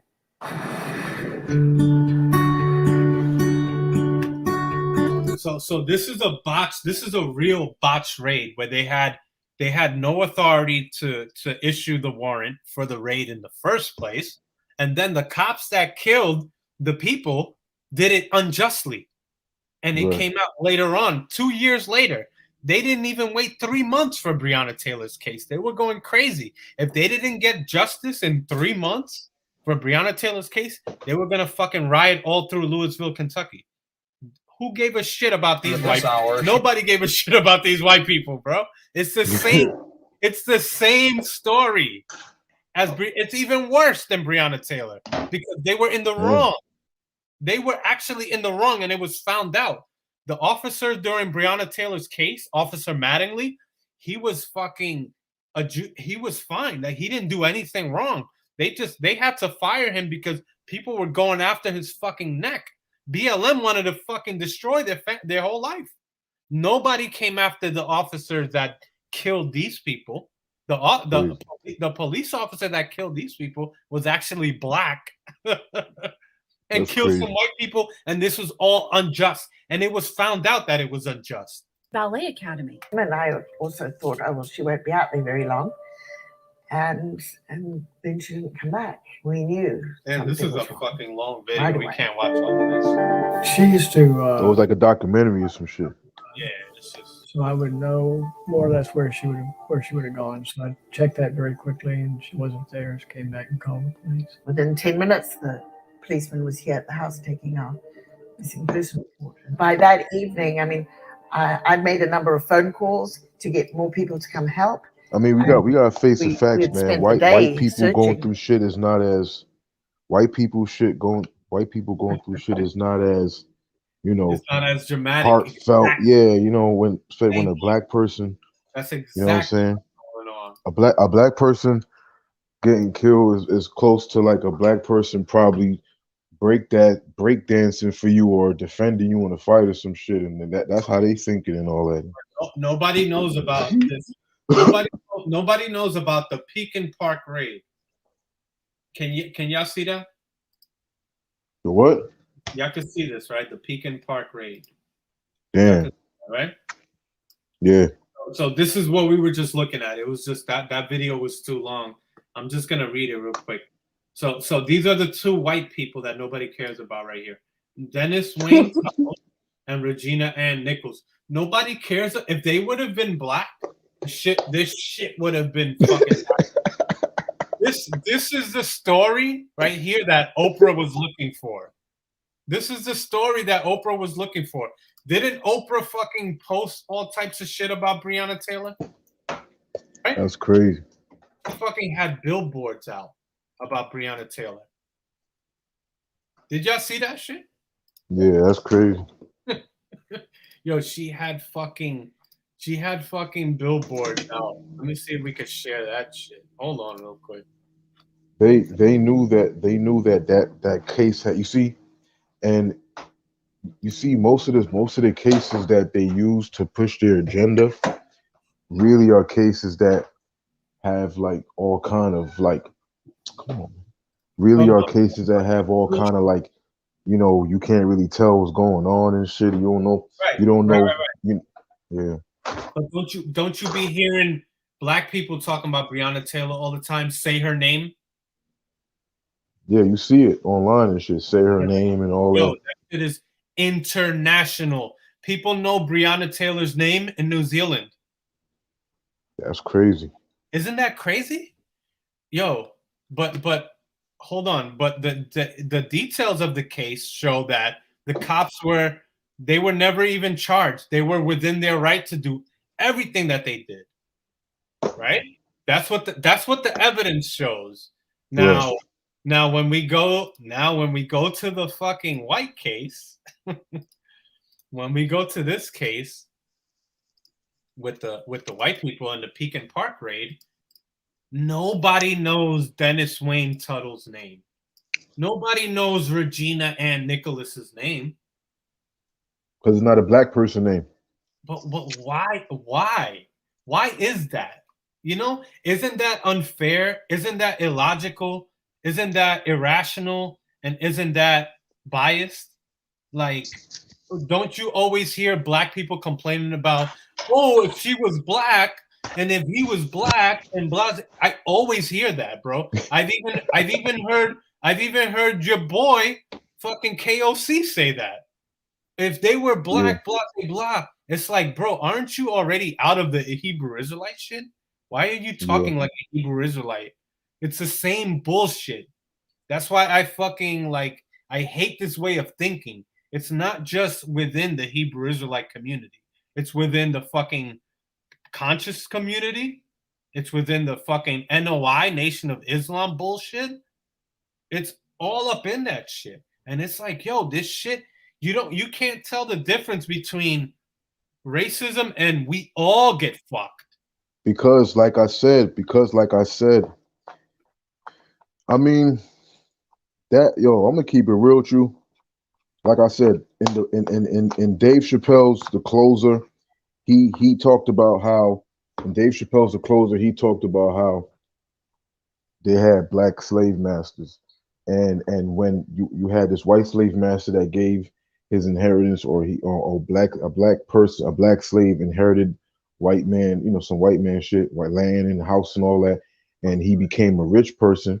And what did he do? He bought slaves, and then he was a more of a worse slave master than white people, to the point that white people was like, damn, bro, you gotta chill. So if white people was saying that shit, and that's a historical fact, that white people was like, yo, damn, bro. So if they were saying that, so you got to understand, in the Civil War, the reason why they even had blacks fighting in the first place is because the whole war was about them in the first place, keeping them in line, having them as slaves. You had the Union versus Confederacy. You had the South. They wanted to keep that. You know what I'm saying? But because there was something new. There was a new age and time was going to come in.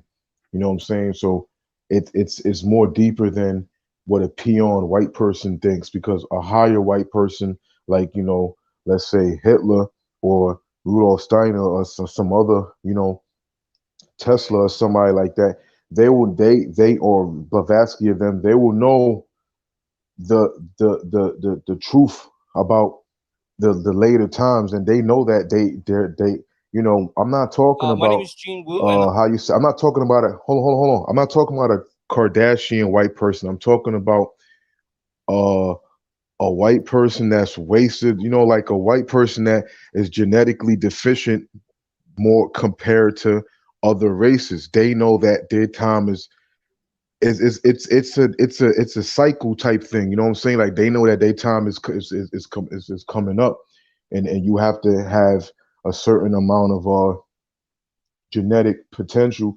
genetic advantage. You know what I'm saying? So that's why I told you that it's not even about all that right now. Black people are the slave have become the slave master. You know what I'm saying? Like they said, the protected group. Remember we were what talking you said? about that? Black Say it people, again. black people are a protected group. Right.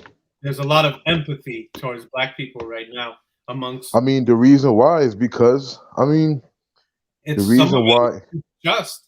I believe.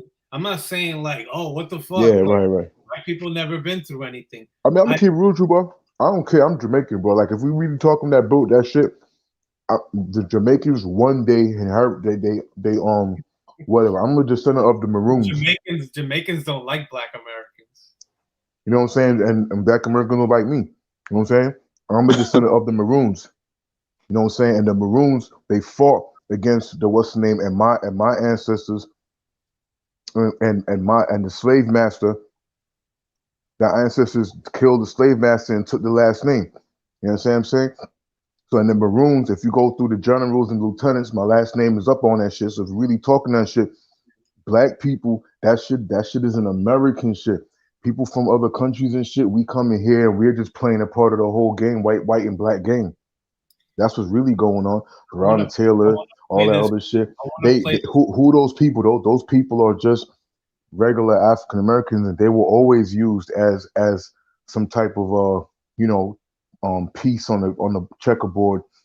Yeah. You know, to move their agendas and shit. LGBT, all this other shit. I want to play this real quick just so people know that this shit is a fact. And what I'm saying is not bullshit. This is the same story this is even worse than what you heard about Breonna Taylor.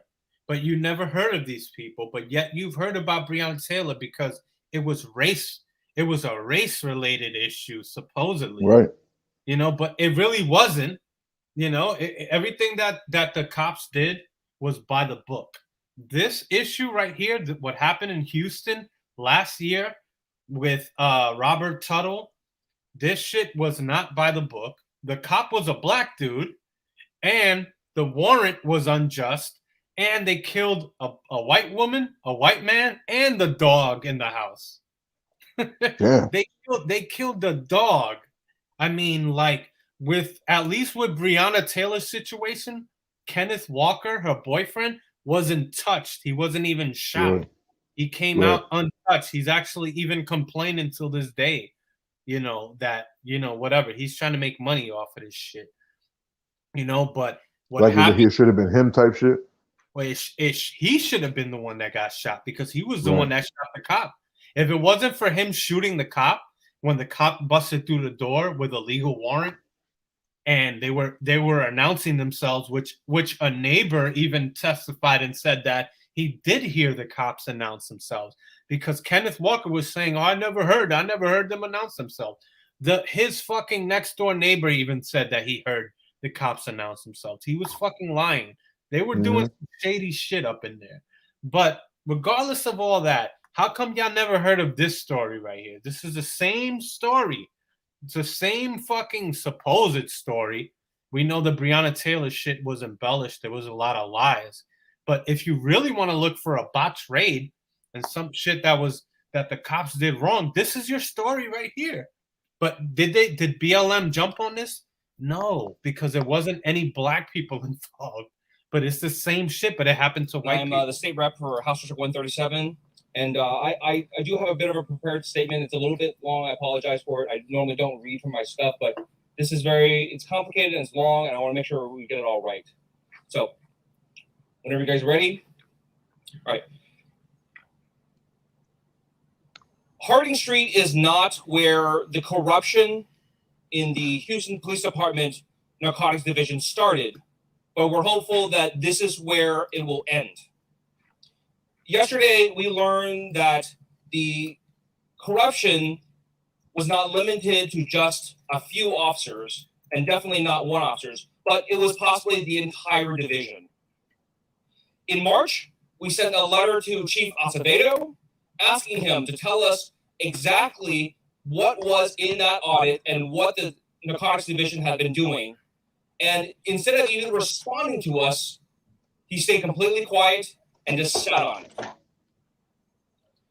3 months later, we sent a second letter signed by the members who are here asking for the same thing. Release the report to the public and let us know what you have found on what you're doing. Same response, nothing. And it was not until Senator Paul Betancourt discovered that the Texas Attorney General's office has already ruled that the Houston Police Department cannot hide documents from the legislature that they finally relented.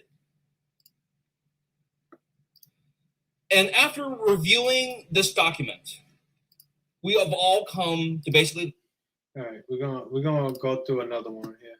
This video is gonna give you more information about what happened up in this joint. Individual road officers. Just a few hours after Harris County District Attorney Kim Ogg announced the filing of 15 new felonies against 6 now retired Houston police officers, the Houston Police Department released its highly anticipated narcotics division audit. 66 pages long. The issue with all this shit right here is that this stays local. Breonna Taylor went fucking international. Not only national, not only did I hear about it, why am I hearing about what's happening in Louisville, Kentucky? I don't give a fuck what's happening in Louisville, Kentucky, to tell you the truth. Like, okay, it's sad. It's a fucking sad story. Somebody died. Breonna Taylor should not have been shot, but also her boyfriend should not have shot a cop. So I don't blame the cops for shooting. The cops did what they were supposed to do. So hold on. So you telling me that the cops had a warrant? Yeah. The dude shot at the door. The cop shot back. Breonna Taylor died, and they found a body. And they found a body in the car that was linked to her name. No. The dude shot a cop in the leg. He didn't shoot at the door. The cop got. He actually shot him. Yeah, he actually landed impact. The cop got hit. Yes. And the cops shot like fucking 9 shots back. They went crazy after that.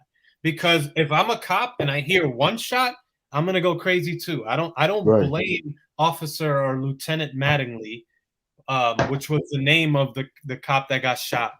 It was Lieutenant Mattingly, like Don Mattingly, the baseball player. That was the name of the cop that got shot during the Breonna Taylor shit. The thing was that the issue that happened with Breonna Taylor was that there were lies circulating within the Black community on Facebook, on Instagram, all throughout social media. And that's how it spreads. It always spreads with some little shit. She was shot in her bed. I heard that she was shot in her bed by even Common, the rapper, said that. You know Common Sense, the rapper? He said that Breonna Taylor was shot in her bed. He said that shit live on a fucking NBC Live or some shit. And everybody, and I was like, what? Why are you saying that? Like, if you know anything about Common, he's one of the most like bitch ass fucking rappers that ever existed. You know, like he's one of these fucking you know, like it's like you're making excuses. He's making excuses for the fucking dumb shit that goes on in the Black community. He's like the first one to speak out against Ma'Khia Bryant, but he refuses to mention that Ma'Khia Bryant was trying to kill somebody. He won't mention that fucking Breonna Taylor was helping out her ex-boyfriend before this Kenneth Walker dude. She had another boyfriend, that Jamarcus whatever Glover. Jamarcus Glover was selling heroin, drug, all types of shit outside of a coke house, which they raided at the same time that they raided Breonna Taylor's crib. Like Jamarcus Glover was arrested, and during this, like at the same time, they execute warrants at the same time, because if you're gonna do a warrant in a trap house or in one, in a suspected trap house, and you suspect another crib of being linked to that trap house, you got to do it at the same time. Otherwise, if you do one first, the word is going to get out, and people at the trap house is going to know, oh shit, they fucking raided this Breonna Taylor, and she fucking let us know. You know, like, people were acting so dumb when it came to the Breonna Taylor shit. They were saying dumb shit like, oh, they already had Jamarcus Glover. No, they didn't. The two raids that happened at Breonna Taylor and the trap house happened at the same time. That's how cops do it. They do raids simultaneously, so that way the word doesn't get out and somebody fucking escapes. Right. Nobody fucking knows about this story right here with these white people in Houston. How come nobody knows about this story? It was unjust. They shot these people for no reason.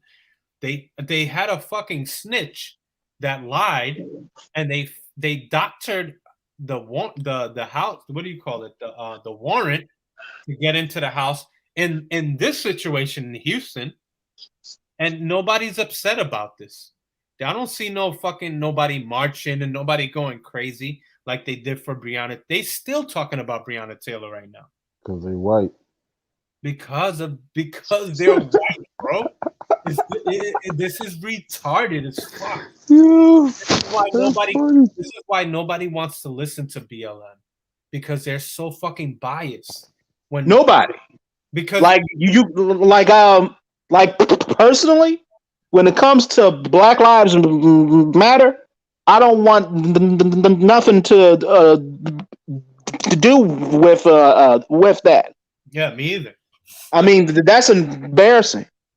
Bro, I was kind of supporting them at first because I was like, yo, you know, Trayvon Martin, bro. But okay, this guy is not. I don't think Black Lives Matter. Yeah, but Zimmerman was not a cop, and he wasn't fully white. He was fucking half Hispanic. Right. And then Trayvon Martin. But they called him white. They called him white. Oh, yeah. He had to fit that description somehow. So shit, you're half white. That's good enough. Right. And I'm not supporting Zimmerman because I think Zimmerman was a bitch because I think he was getting fucked up, and then he, you know, I think Zimmerman is a bitch. But I understand. I think I understand why he did what he did, and I don't support it. But to me personally, I think Black Lives Matter is the starting of the downfall in the end of the whole Black community. Right. But then that was just my personal opinion about it.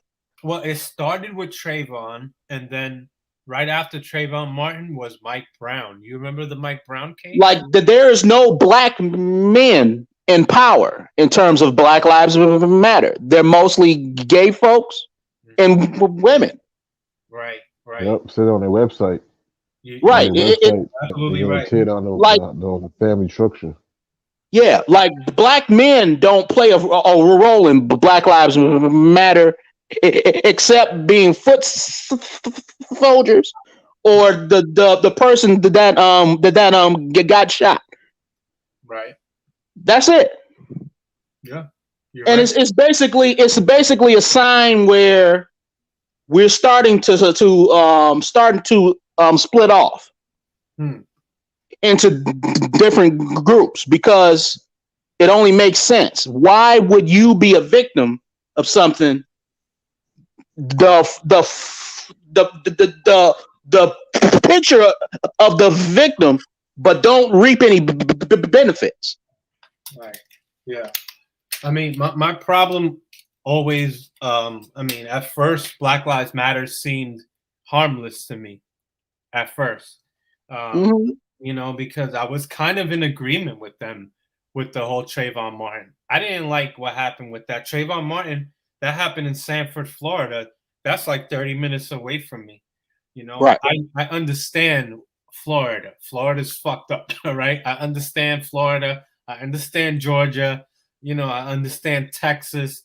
You know, these are 3 different states in America that, are still kind of, a little backdated, man. They're still living in the past.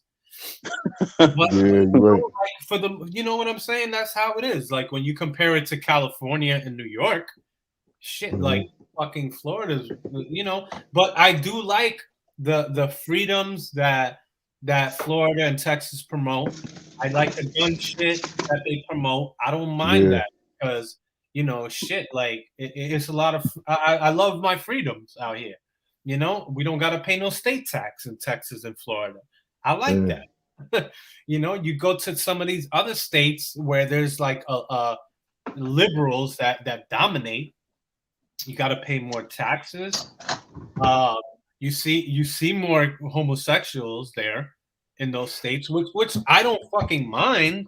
Sometimes it's the fucking ideology that comes behind the homosexuals. Sometimes it's kind of like what I see with BLM. It's like, all right, I understand that y'all been oppressed in the past. It's like now y'all trying to like overcompensate or some shit and try to like, you know what I mean? It's like that's the same shit that I see that's happening with Black Lives Matter. It's like, well, see, this is the thing. They started. See, what happened that messed me up is lately now they're starting to get involved in things like comic books and stuff like that. Marvel is starting to turn around and put a lot of race in the narratives into comic book stories. Right. And right then and there, that's mixed with fantasy. You see what I mean? That's not real life. That's not based on real life. Yeah. So it's taken away from the argument of the whole struggle of the black struggle thing. Well, they're also because black people supposed to have superpowers in the future and shit. Yeah, right. So I guess I don't. I'm trying to figure out where they coming. You didn't hear that. You didn't hear that. But I think it was like last year, there was a lot of like rumors spreading on the internet. Even Joe Budden brought it up how everybody with melanin is supposed to get powers and shit. You didn't hear about that shit? No, I didn't hear that. Yo, you didn't hear about that shit? No. Well, what I was gonna say is that what they're trying to do with the gender fluidity, they're trying to say that the gender is a social construct. But they say spiritual power. Yeah. Wait a minute. Wait, hold on, guys. You remember the whole spiritual power shit? Spiritual power. You remember they're supposed to get spiritual power? What? Black hit yeah, they're supposed to fly in the air and shit. We couldn't wait for that. Yeah, we couldn't wait for that. I thought I was going to be flying around. I thought one of my brothers. Yeah, right. Superhuman. Yo, I'm a heel. Yo, I remember, brother. Let's talk about that shit. I remember brothers like, yo, I'm a heel, brother. I'm a heal the earth, brother. Yo, I'm a heal my grandma. God damn. I hear mad brothers say mad shit, yo. Yo, I'm gonna call down lightning from heaven, kill all Edomites, yo. Yeah. Oh God. Yeah. Yeah. They were different brothers. We all used to say, oh yeah, we're gonna all get different spiritual powers. I used to think, yo, I want to get the power of flight, and the next brother is gonna get the power of reading minds, and the next brother is smoking out good shit. The next brother is gonna get the power of punching you, right through your face. Like the power of, you're gonna get power to do different shit like that. Like the fucking X-Men. So you got Wolverine, got the power of healing. You got fucking Cyclops, you can shoot lasers out his eyes. You got fucking Professor X, he could read your mind and manipulate you. Nah, that's real shit, man. People was waiting. I think it was December 20th. I think there was some type of some type of comet or some type of asteroid was supposed to come through, and everybody was waiting for it, and people was and there was like getting ready for real. Yeah. And that day came and went and nothing happened. What I'm seeing that's problematic, and this is being pushed from the liberal the democratic or progressive, whatever the fuck they want to call themselves. They're trying to blur the lines with sexuality, which means that there's gender fluidity. There's no male or female. So that In means Christ Jesus. that means that men can change their sex to a woman and go fight a woman in a fucking They do that. in the You MMA. didn't hear about that shit? Of course, it's being done. Yeah. That's what I'm saying. This is what's happening. It's already happening. Not only are they doing that with gender, they're doing that with race. They're saying that race is a social construct. You ever heard of Ta-Nehisi Coates? Yes, yes. He's the fucking worst. I hate that guy. Yeah. He's the worst. And he's like, see, and that's my thing. He started to merge the comic books with Black Lives Matter type stuff, and you can't take it seriously after that. I don't take because because every 5 minutes, if a person hears something is racism or something's racist, every 5 minutes, you're taking away from the real aspects of what is racism is. Right. True racism. Right, true racism, exactly, and that's what I'm trying to focus on. Is what's the real problems? Is this whole white people? Captain America is not part of that. It's white supremacy. And this is Ta-Nehisi Coates or whatever the fuck. Yo, this guy is the worst, bro. This is the face of the fuck. This is the enemy right here, bro. Who's that guy? You never heard of him? No. He loves talking about reparations. It's the victim doctrine. It's victimology, bro. It's, we're the victims. Black people are the victims. We need reparations. We're the victims. And you know the scripture that says, as a man thinketh. Yeah, right. As a man thinketh. Right. Yeah, this is the problem with people like this guy, man. He's making Black people think that they are the victim. That they are right now. You can't do anything. White people are against you. It's like, bro, we're in 2021 right now. White people are fucking bending over backwards to lick Black people's boots. To fucking, bro, white liberals right now are admitting to everything Black Hebrew Israelites are saying. They're saying, yeah, I agree. White people are the devil. We've done horrible things because they know that that's a. We can't deny that either. But the problem with that way of thinking is that now you're taking on your ancestors' sins. You're taking on the crimes of your ancestors. You're not responsible for any of that. I understand that you might feel bad about it, but how is a white person today responsible for for slavery or Jim Crow laws 100 years ago or 50 years ago, 80 years ago? Like, what? The Bible, you know why? Because that Bible said, you see, that's what I'm trying to tell you. It's a bigger plan, man. You know what I'm saying? The Bible said, he that leaves in captivity shall go into captivity. Not just the Bible. Bro, there's something called socialism / Marxism. You ever heard of and Karl Marx said that religion is the opiate of the masses. So that's what I'm trying to tell you. They give people that, and that has a plan. They dumb people down because all that shit has this bigger plan. And it's crazy. It's deeper. But also Karl Marx, his doctrine separates people into only 2 categories, which is the oppressed and the oppressed. Right. So this is what Black Hebrew Israelites, Black Panthers, Nation of Islam, all of these Black groups that came out of Harlem that were influenced by socialism, they were influenced by Marxism, like Angela Davis with the feminism movement. They're self-proclaimed socialists. What is a socialist? A socialist follows after Karl Marx, Marxism. What does Marxism teach? That you're an oppressed and the others are the oppressors. That's what they teach, bro. It's a doctrine. And that doctrine is found. It's hidden, but it's found in the Hebrew Hebrew Israelite doctrine that Right. white people are the Edomites and black people are the Israelites, and they're the Right. oppressed, and the Edomites are the oppressors. You Right. know, but a black person that's born right now in 2021, that's born in a good family, is gonna do better than a white person that's born in poverty.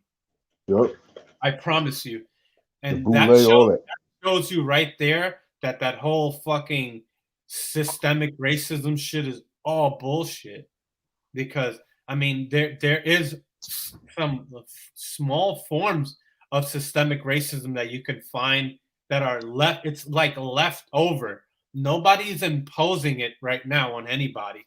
There's nobody pushing systemic racism right now. I mean, that shit is backfiring. If there's any systemic racism that you can find where it's either in redlining was fucking banned and made illegal in 1972. Right. So that, you know, there's a lot of black people that say I can't get no loans. It's because I'm black. Well, black people are actually predominantly in poverty. So black people predominantly probably have a lower credit score than white people, right? Would you say, Marksman, that black people generally have a lower credit score than white people? Generally,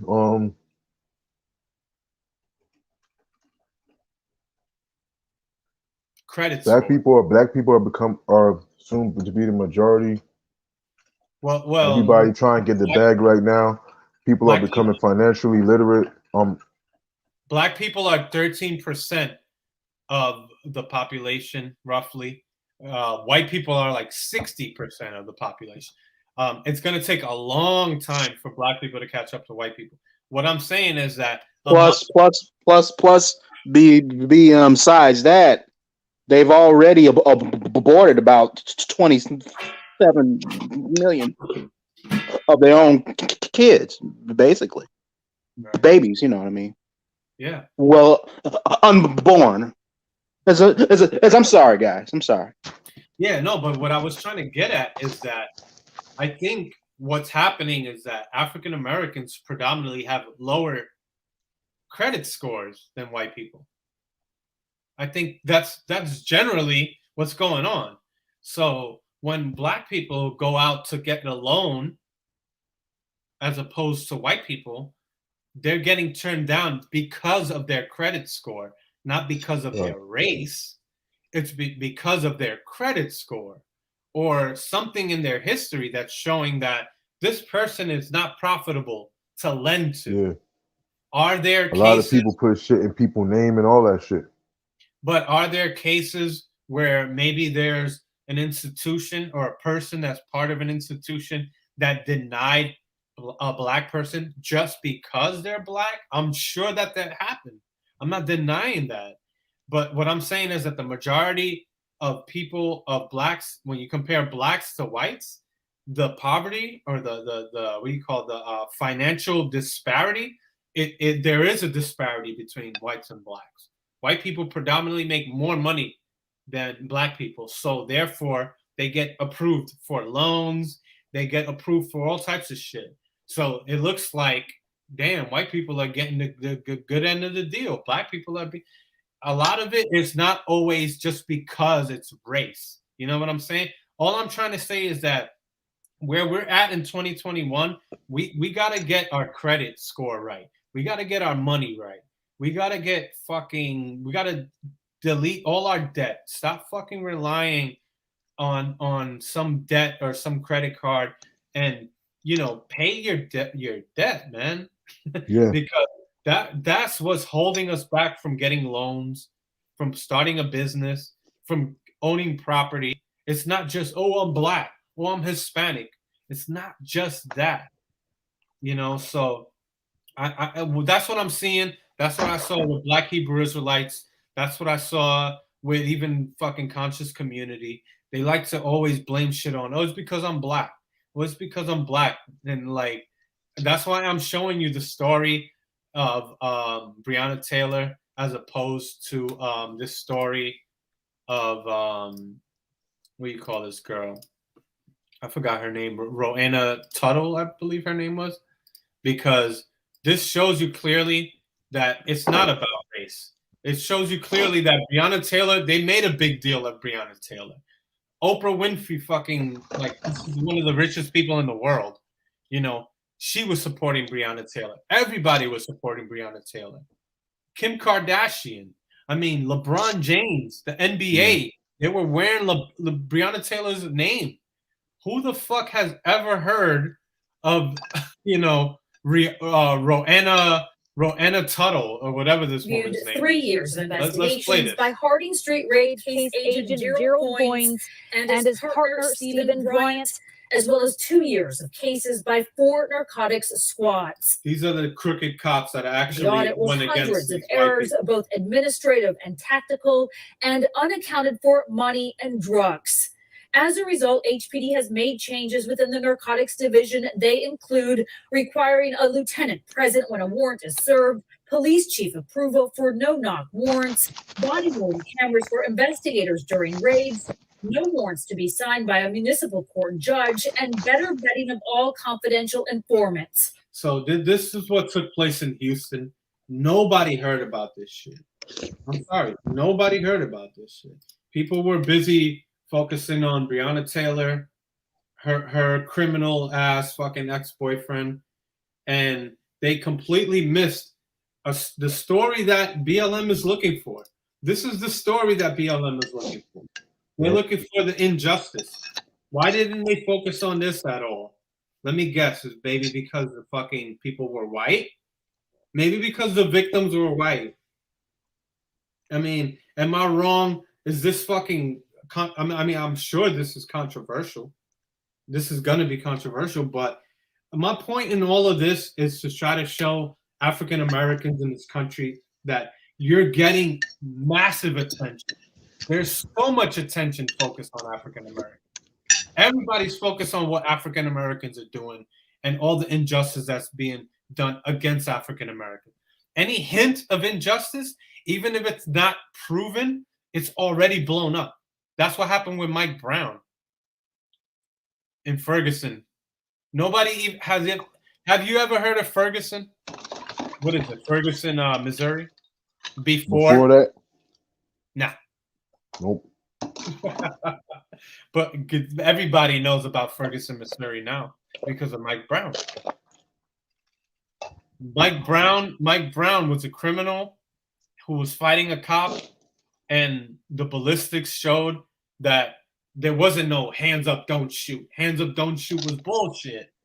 Hands up, don't shoot was started off of bullshit. Right. That never happens for white people. And I'm not saying, oh, why don't you have to do this? White people should do.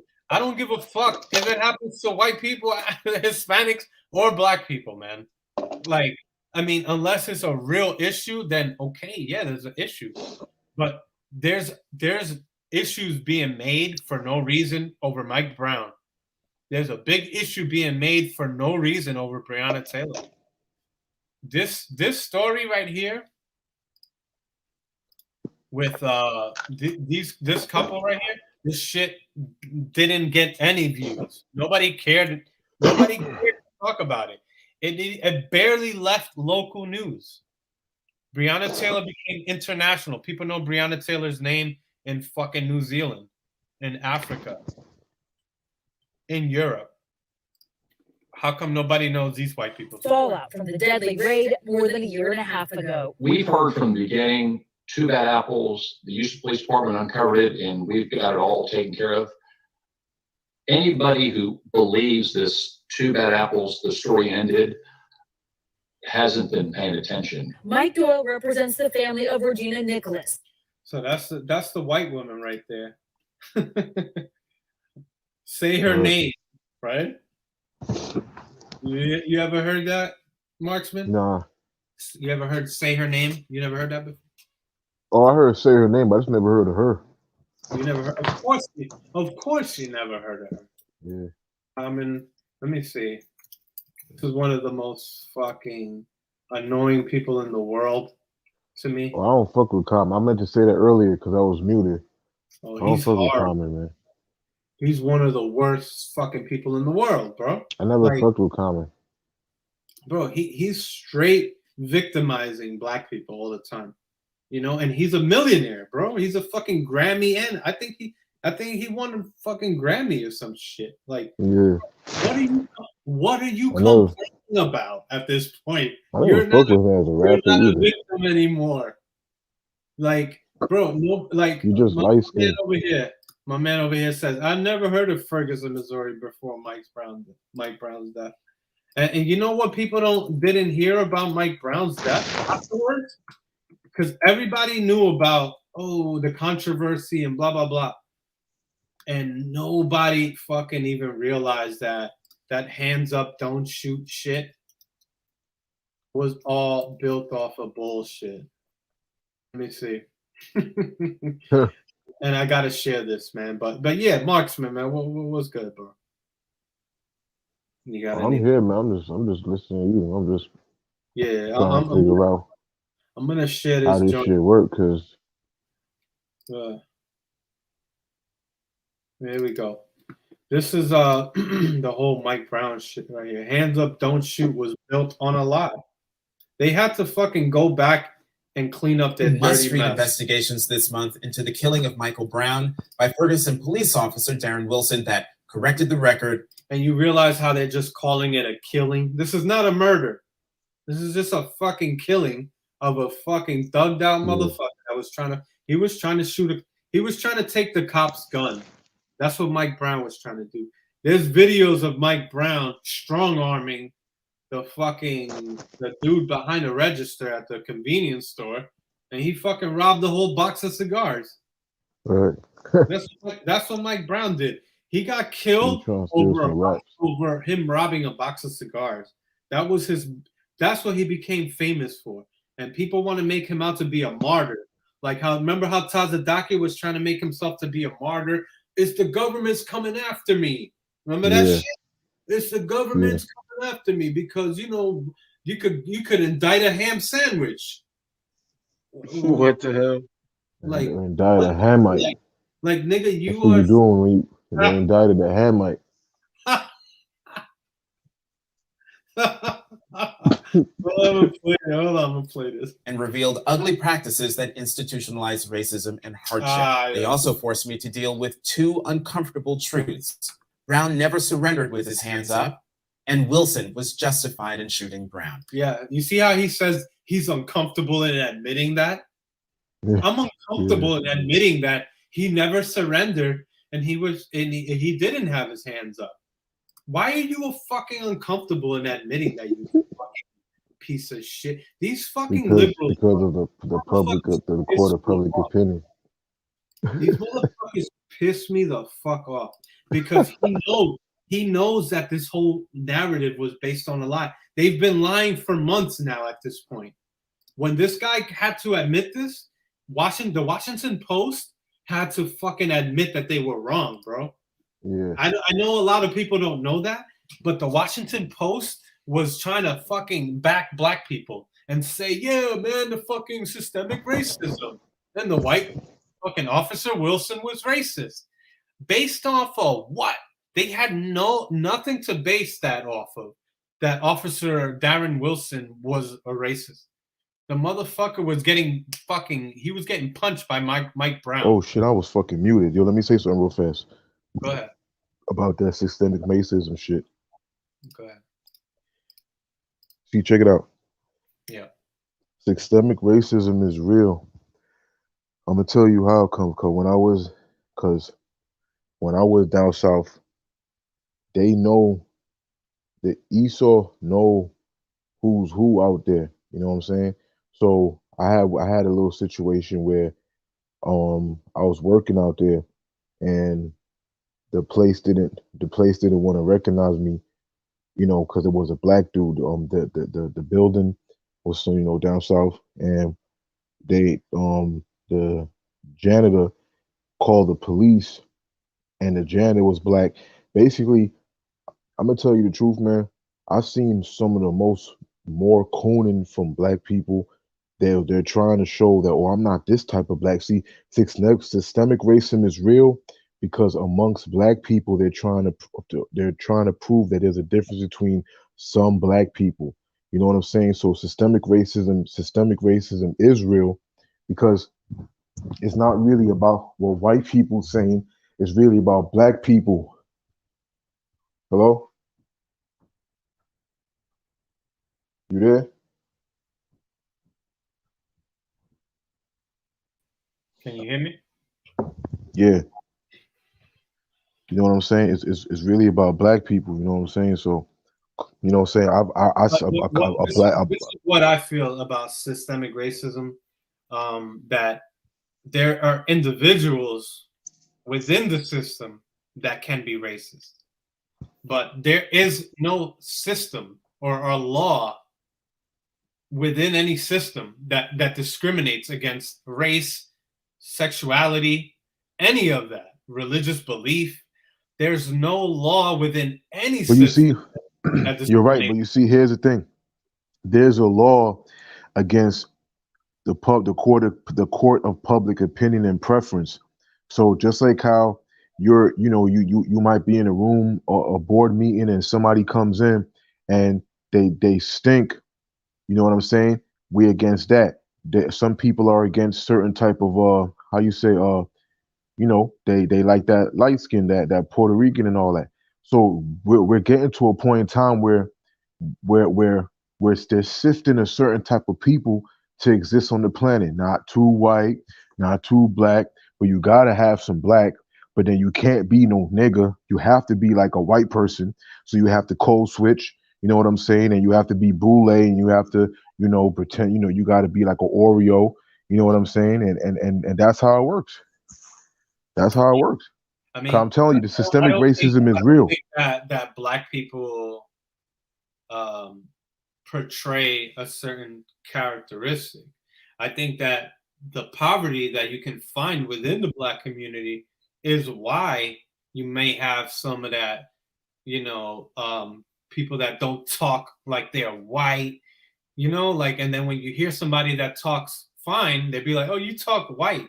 And it's like, maybe that's just because I'm not a fucking impoverished, person. But you see, you gotta understand that thing talking white did come from a point in time where niggas couldn't talk, niggas couldn't speak.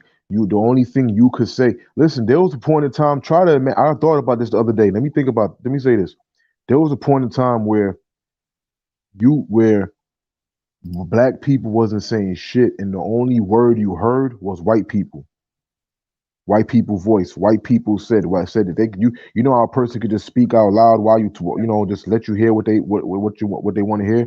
It's like that's how it works. So for near 300 years, all niggas heard was what white people wanted them to hear.